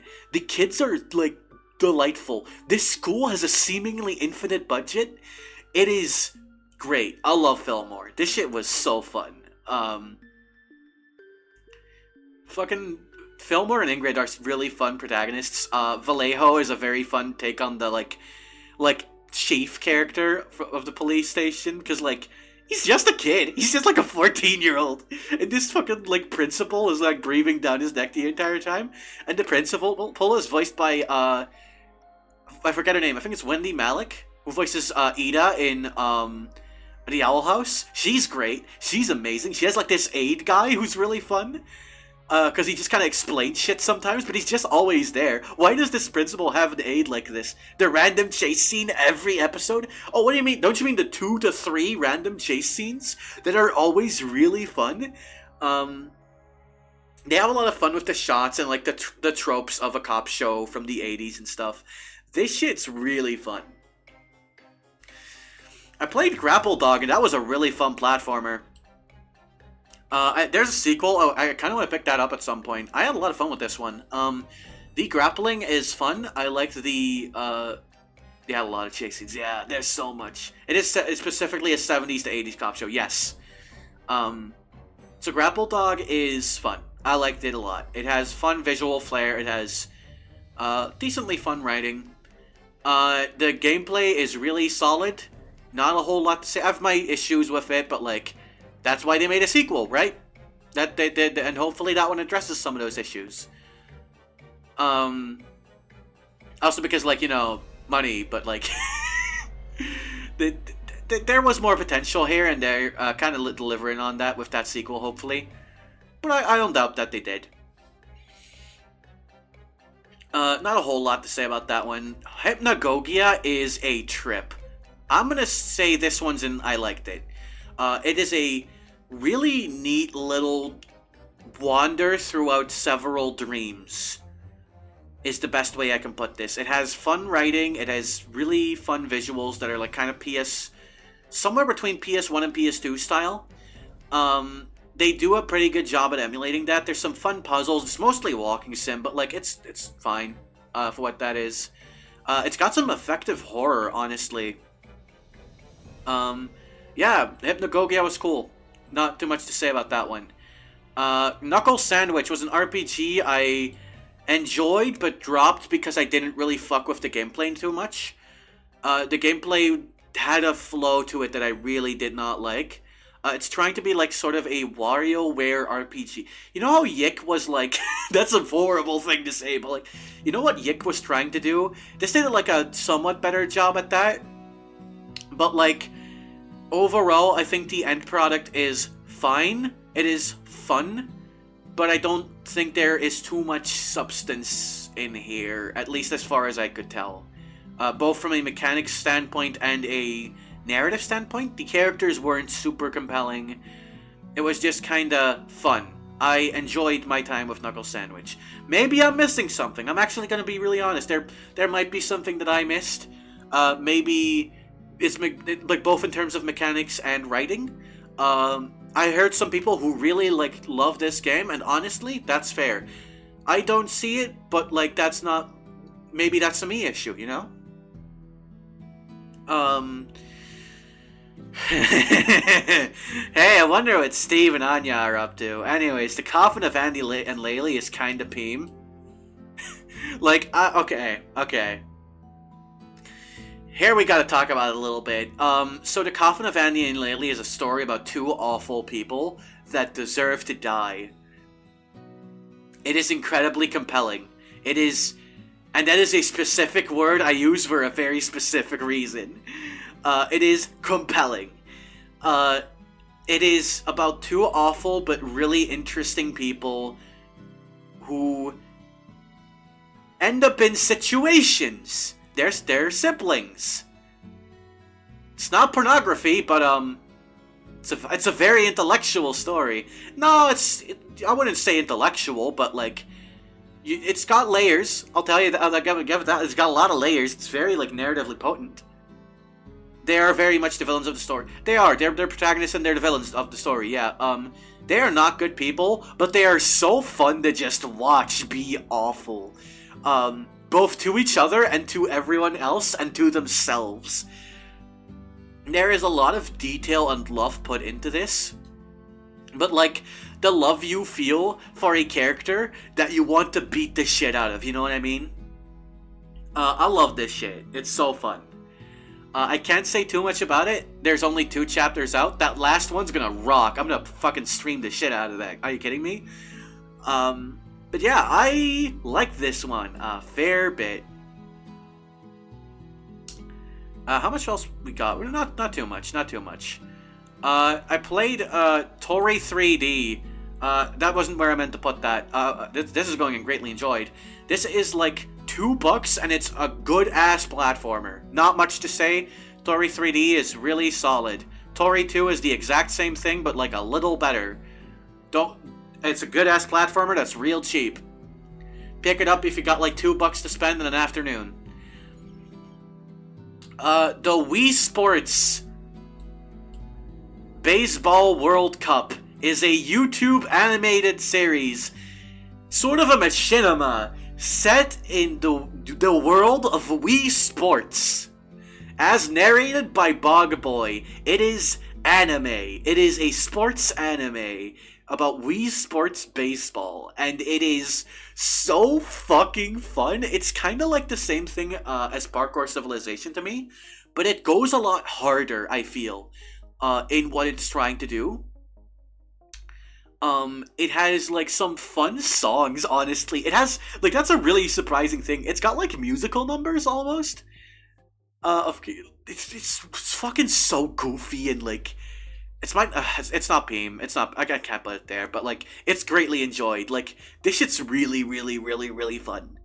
I recommend like giving this a look. Wii Sports Baseball World Cup, or just Wii Sports Baseball the anime. It is very goofy. It's very silly. It's got yaoi. What else can you say about it? Goodbye Volcano High. So okay, let's talk about Snoot Game for a minute. What a fucking piece of shit game Snoot Game is, on its own merits. I played Snoot Game in 2023 because I was curious what the deal was with that game and Goodbye Volcano High, and I played Snoot Game first, and I had a miserable time. Like, it is maybe the worst thing I've ever played. But, yeah, yaoi is the reason to watch Wii Baseball. One of them, at least. It's like on par with League of Pigs, I would say. But Goodbye Volcano High is decent. I have a lot of issues with it. I'm gonna put this in liked it. I have a lot of issues with it. But it's trying so hard. I think not all of it works. Actually, I think a lot of it actively does not. But when this shit is good, it is really good. It has a really good social media app in its menu that you can follow as the story progresses. That is one of the most accurate depictions of social media ever. Shoutouts to one of my favorite characters on there, who is a herbivore slash horn-having dinosaur supremacist. She is, I think that character uses she, a joy to follow. What a fucking goofy ass thing to put in your game. There are a few narrative moments that I think really hit. The music isn't really up my alley, but there were a few songs that were like good, even if I didn't love them. The animation's a little hit or place, like visually, but when it looks good, it looks great. It's like a game that bounces between a 4 to a 5 out of 10 and like a 9 out of 10. But like it balances out to like a 6 to a 7 on a good day. Like it's not bad, honestly. Like it really isn't. People like, I want to say overhyped, but like they're too rough on this shit. Most likely based on Sarah. Fuck, you're right. Oh my god, that was the bit. That's so funny. Yeah, people were way too harsh on this game when it came out. This was fine. I had a person in chat who was really like a huge fan of this game, and here's the thing: Goodbye Volcano High is one of those 6 to 7 out of 10s you can very easily see being someone's favorite game. You know what I mean? If it hits them in the exact right point in their lives in the exact right like way. Yeah, no, that's fair. I played a little bit of Pal World because someone gifted it to me. I don't have much to say. It was like fucking fine. It's not really a style of game I particularly enjoy. Fucking it's Pal World. Like, I don't have shit to say about this.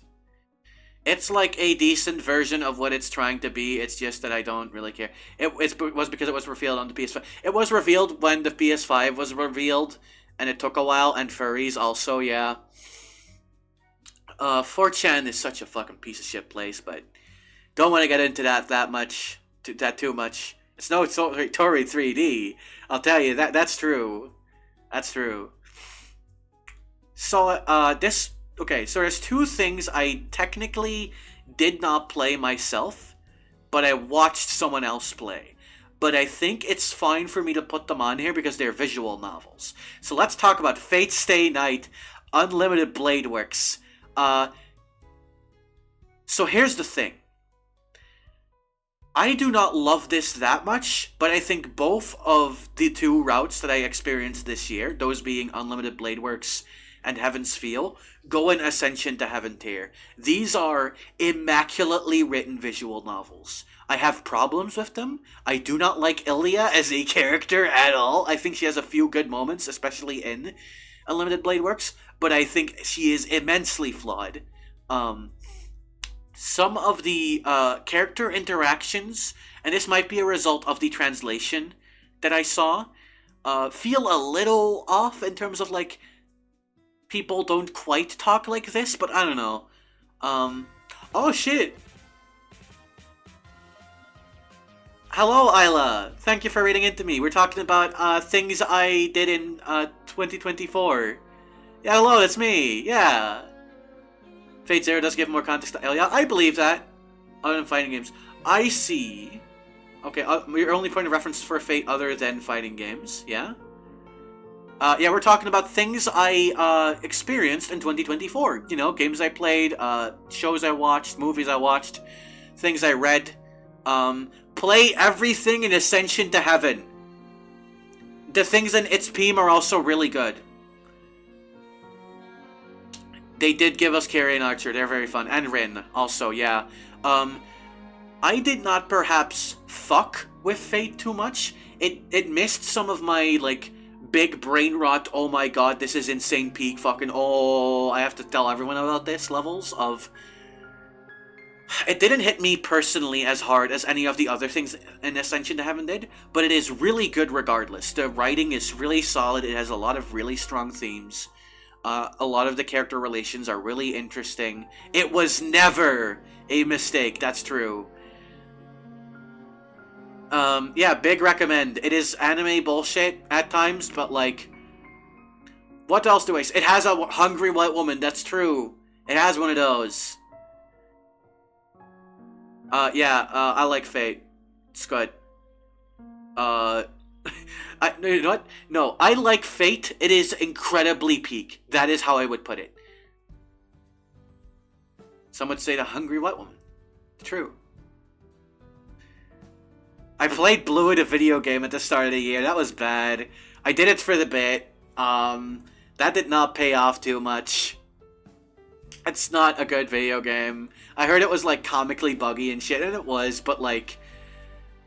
Fuck, man, it's Blue in a video game. What the fuck do you want me to say about this? Well, what about the most recent bit of Great Fate Grand Order? Now, that was great! I watched Wakraya also play that. Shout out to Wakraya and Anya, who are going through Fate Hollow Ataraxia right now. That's pretty cool. The most recent bit of Fate Grand Order. I don't like gacha games. I watched Wack do that little bit of Fate Grand Order. That was good. That didn't feel like a gacha game at all in terms of writing. That was just like a part of a VN. That shit was cool. That shit I fucked with more than anything in Fate Stay Night. But, like, you know. So let's talk about something a little funny. A little visual novel. A rated 18 visual novel named Mice Tea. I've not finished Mice Tea. But man, this is a fascinating game to me. Mice Tea is a rated 18 visual novel. And I am going to piss off Steve with this. That, at points, is as good as Coffin of Andy and Lily. So clip that and send that to Steve. I think there are moments where this shit hits us hard. The mystical Japanese tea of unknown origin! That's true! That's where it came from! That's where that's where we started the suggestion bit! That's where it first came up! Your stream is bugging for me when you talk about- Oh no! Oh, that sucks. I'm so sorry to hear that, Eve. Yeah, I'm playing that with Eve in chat. We're going through this game together, and it's been really fun. I think Mice T has more pronounced issues than anything else in its team. There is some shit in this that is bad, capital P bad. But there is nothing, and you're watching, that's true. There is nothing quite like it that I have played. That is an important distinction to make. But I can repeat that sentiment for several other people I've talked to, who I've recommended this game to. Mice T is really, really interesting.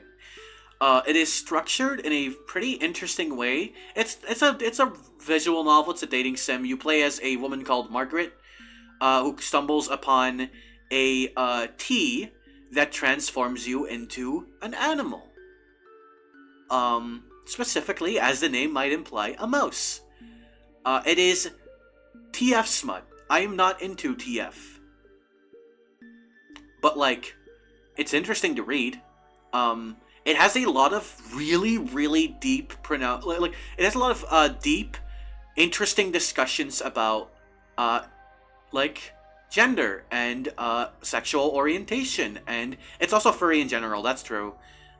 Yeah, gender, sexual orientation, kinks, fucking all that shit. It's got a lot of really interesting things to say about it. Body dysmorphia, body dysphoria, the furries as a concept. Interestingly, some of the music I've actually been playing in the background here. The music's really solid, actually. It does some fun stuff with visual novels as a medium, with the way it uses character sprites and the stuff it does with text boxes. The furry community, yeah. I really love playing this, actually. Okay, it's got some smut scenes in it, and I can't say too much about those because the issue is, I am not someone who is particularly into women getting it on with each other. I respect it. I think it's based. But also it doesn't do much for me. And that's been a recurring thing in the one of the routes we played, and the other one, which was a straight route, was a little rough, especially in regards to those scenes. The quality of those scenes from an outside perspective is a little rough in general, but there's moments where it's pretty good for what it's trying to do. Which I can talk to, like I feel like Eve and Joni can attest. We've discussed this with each other. Like, I feel we mostly agree they need to commit more to the transformation for aspects. Yeah, I actually agree with that. Even though I'm not even that much into the transformation stuff. But it is really unique in the things it talks about, and its cast is really charming. It's really funny. It's got like a really fun sense of humor. They do, except for one specific thing. I would say two specific things.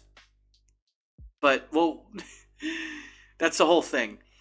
We're not going to go into too much detail here. But yeah, Mice T is commendable in a lot of ways. I don't think it is as technically impressive as the other shit in its speed. I am going to move this down, actually, to greatly enjoyed. I am going to move this down. But with the asterisk of, I think it is still a really fun, interesting experience. That I have not finished yet. I'm like barely over halfway through this game, actually. Like, here's the thing. It can't...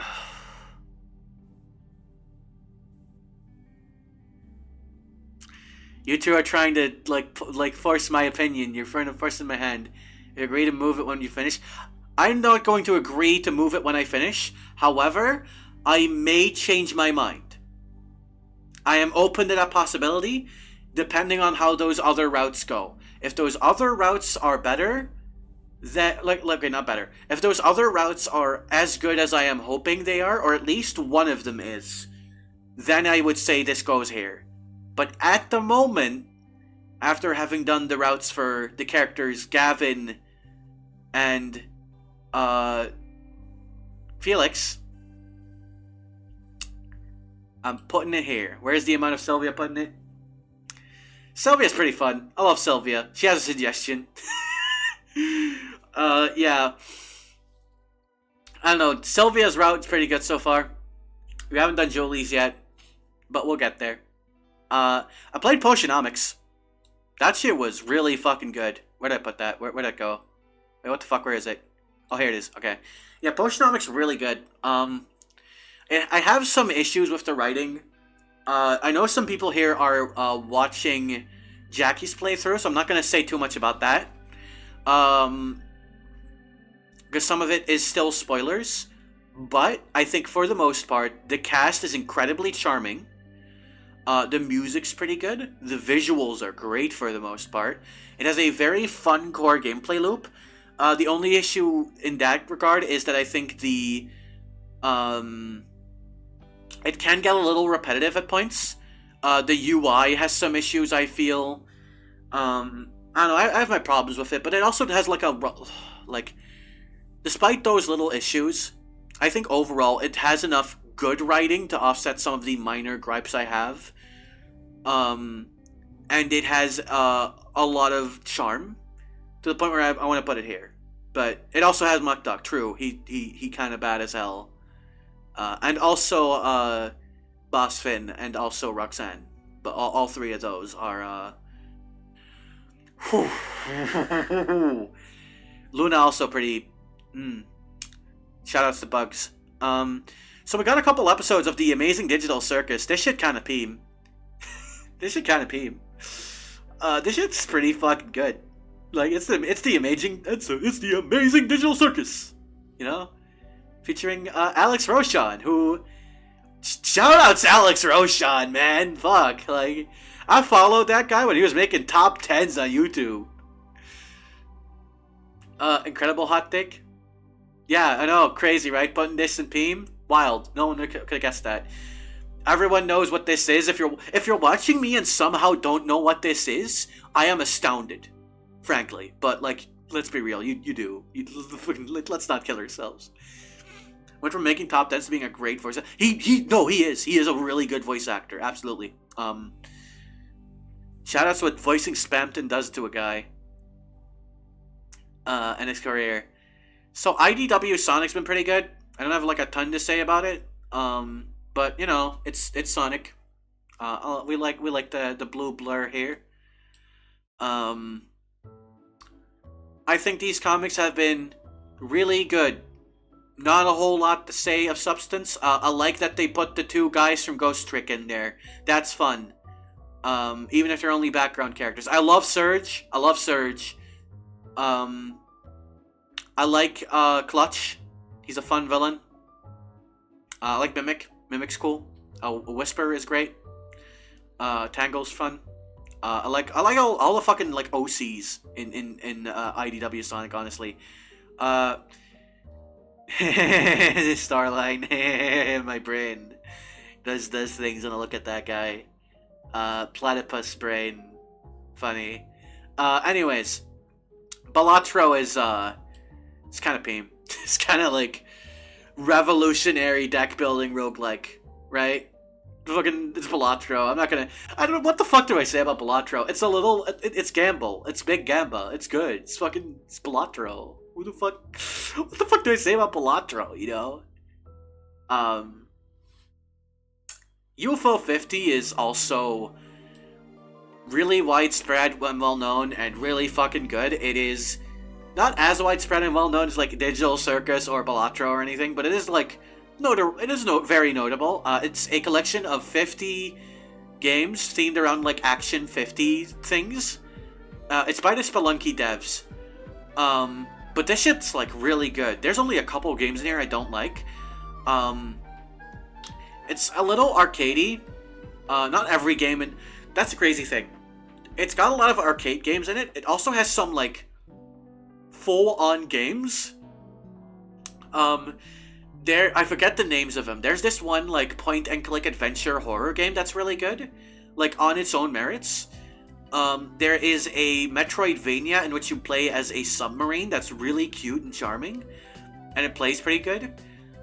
There is a, game called Mooncat that entranced me when I first played this. Same with Warp Tank by the same in-universe developer, because these are, games by a fake company, and there is lore about that, and it's really fun. I love UFO 50. This shit was great. Transformers 1, you might see a little thing in the bottom there. I don't know if you can. You can't, no, not on stream. You might have seen it earlier. But I want to talk about Transformers 1 first. This shit was a great movie. This was a fantastic fucking movie. Like, I was a Transformers kid growing up, but I kind of fell out of love with it in my teens. Because the Michael Bay Transformers movies were a thing. But this movie ruled. The voice acting is really good. The story's like really fun. It's a cool origin story for Megatron and Optimus. Fucking Chris Hemsworth as Optimus kind of blew me away. Like, I wasn't expecting that to be such a good performance. Peter Cullen, like, coaching Chris was, apparently he did that. I heard that somewhere. Maybe I'm wrong about that, but he did a great job. Like, put both Peter on the coaching and then Chris on his own merits. He has a really good vocal arc, I would say. Early on, the fight choreography is... I don't know what that word is supposed to be, but it's really good, I assume. And I agree with that. The fight choreography is great. The animation in general is really good.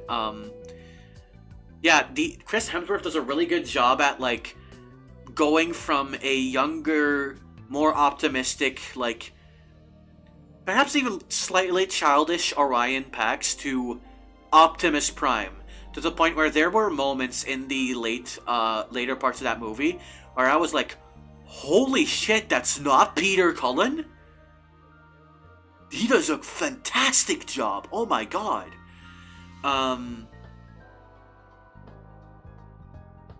And then, of course, voice in Megatron.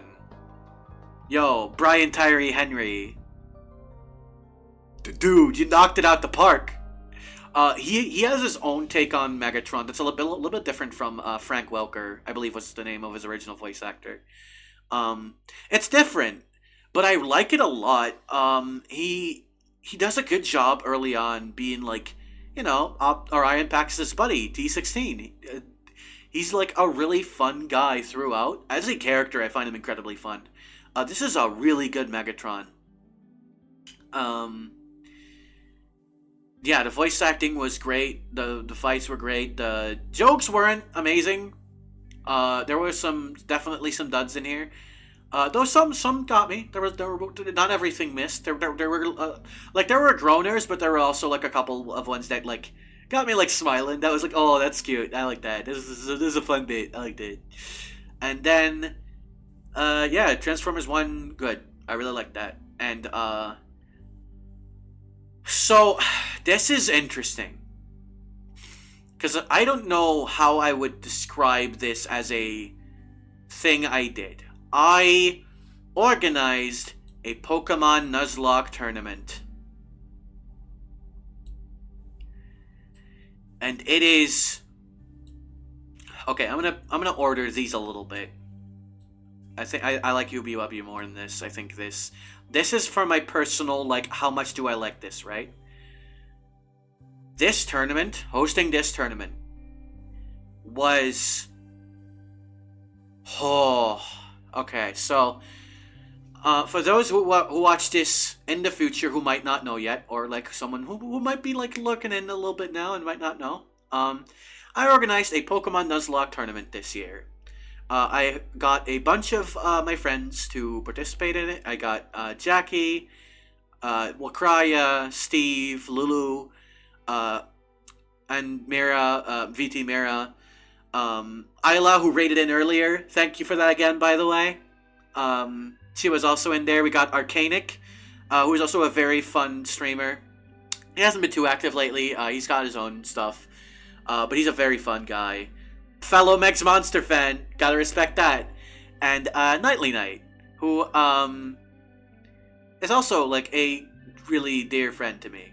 And I got all these people I really like and really like enjoy being around. And I asked them, hey, I'm hosting a Pokemon Nuzlocke tournament. Would you like to participate? And everyone was pretty excited about that concept of playing a Pokemon game, doing a Nuzlocke, and then with the Pokemon that survived, doing PvP against each other. To this day, some of those people still tell me, hey, that was so fun. You did such a good job with that, and that... Okay, so this is the moment where I get a little real. So he kind of wanted it. No, I got why. It was great. Thank you. I started streaming in 2023. I started playing Pokemon Infinite Fusion, and I was just kind of doing shit, you know. I was like testing the waters to see if it was something I liked doing, and turns out I did. I love it, actually. Streaming has been incredible, actually. I'm not like a streamer, man, you know? Like, I'm not a big streamer, man. I'm just some fucking guy who hops on streams and a couple of people are in chat and they like watching them. But... fuck, this shit changed my life. Like... like not even like I this is like what fuck, like I'm sorry, like this shit. Thank you for watching, genuinely. I love streaming. I love fuck, I love like being a fucking guy people can go to watch, to like amuse themselves. I love the fact that I feel good enough about myself to like do this comfortably, and I piss people off intentionally all the time, right? Like, I'm a little shit sometimes. Let's not kid ourselves. I fuck with people. But at the end of the day, the fact that there's people who are on this planet who would watch me over other streamers who are live at the same moment means a lot to me.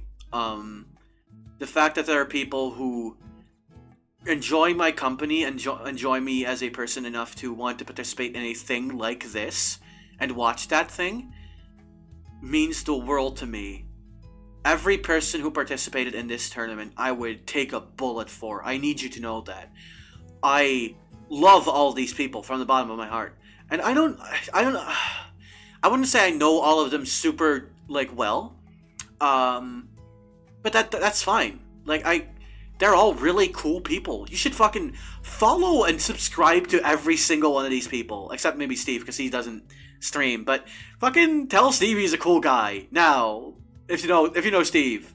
If you're in a fucking server with him or whatever, on Discord or whatever the fuck.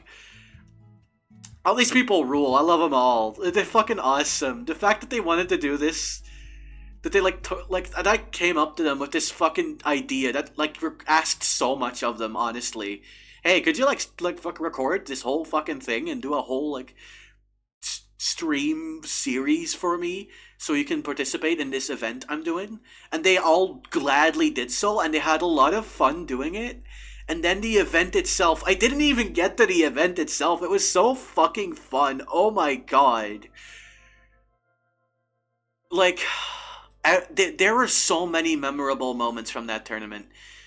So many bits spawned during those streams. Not just the tournament itself. Like... fuck, man. Like, this shit was great. I know I keep saying it. I know I'm just kind of like talking in a circle now, but I love streaming. I love being able to get to do this. Like I love getting to do this and having people watch. And like there is like a little bit of like I don't know. There's some people who go like, "Oh, it's not about the views and it's not about fucking all that shit." Like the fact that I've been able to start making money off this at all, due to the Nuzlocke tournament, I need to specify, this shit got me there. To the point where, like, people can start subbing and start doing stuff with text-to-speech and all that shit. That means a lot to me. Just the fact that fucking people who sub are insane to me. I say sub to, like, most of these channels, but, like, it's still, like, such a wild concept that I am, to some people, in the same league as the people in the tournament. Even distantly, like fucking Jackie is such a funny, talented person. Wax, hilarious, and fucking great, like big brain for narrative shit. Fucking Ark is such a delightful, whimsical guy. Knightley is such a goofy fuck. Steve is also such a goofy fuck. Mira's so nice. Isla's so nice. They're also both very fun to watch. Fucking Lulu hasn't started streaming yet, but like streaming with her has been great. Oh, like I want to end this stream with a message. Okay, I'm gonna close this.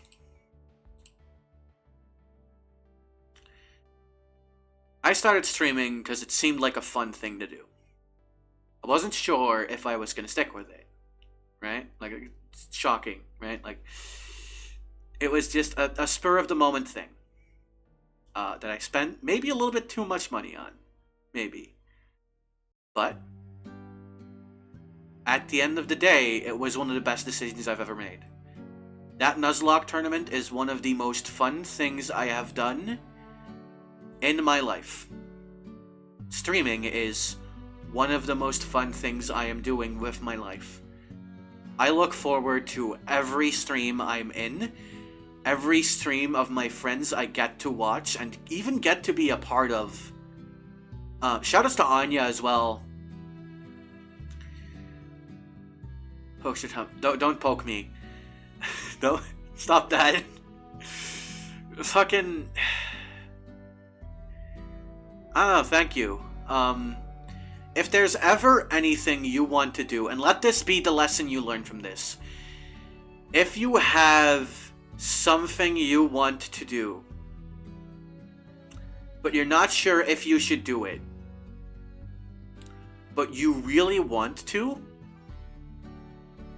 don't let that voice in the back of your head that's telling you not to do it win. Genuinely. Just, the worst thing you can do is nothing. And there is not a thing you... Okay. It's never too late to start doing things. It is never too late to take an old project or an old idea and look at it again.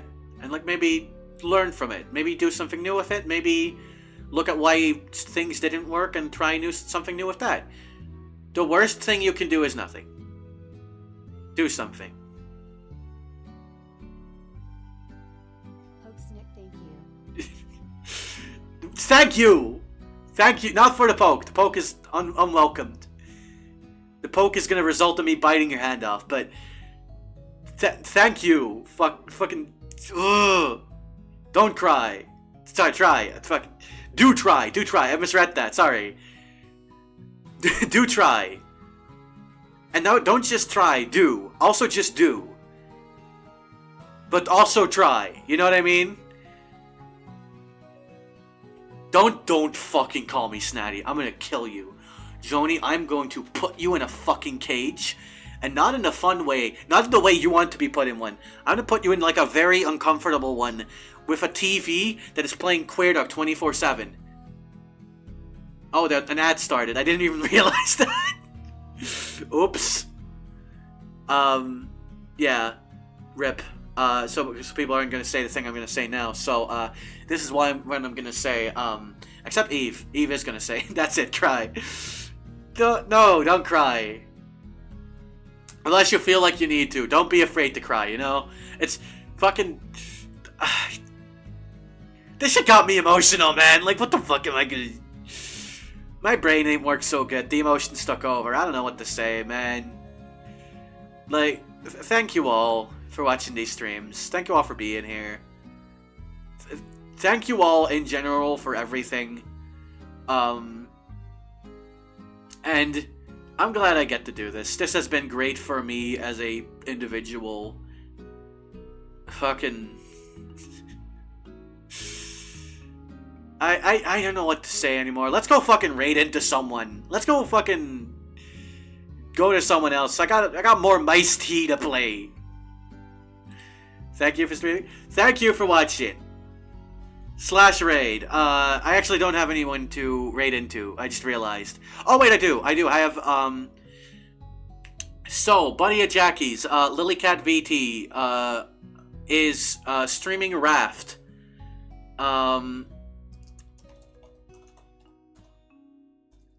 Jackie hasn't started Eastern yet. Yep, exactly. I also would have raided into Jackie. We're gonna raid into Lilycat playing Raft. I don't know too much about that game. It's like you build a raft. It's like a survival type of game. Fucking give her my regards. I think Lily uses she her. I'm not 100% about that. Hang on, let me check to be sure. I think that was right. She, they. Okay, yeah. So yeah, go in there. Give him some love. Fucking have a lovely day, genuinely. I'll see you all next stream for Horrorvale, and then Ananias for Deltarune, and then back here again for next week for real, the Dog Island. Thank you all again. I keep saying it. Fucking, I gotta shut up. Just go over there. Have a good one. I'm looking. Go say hi from me. Fuck.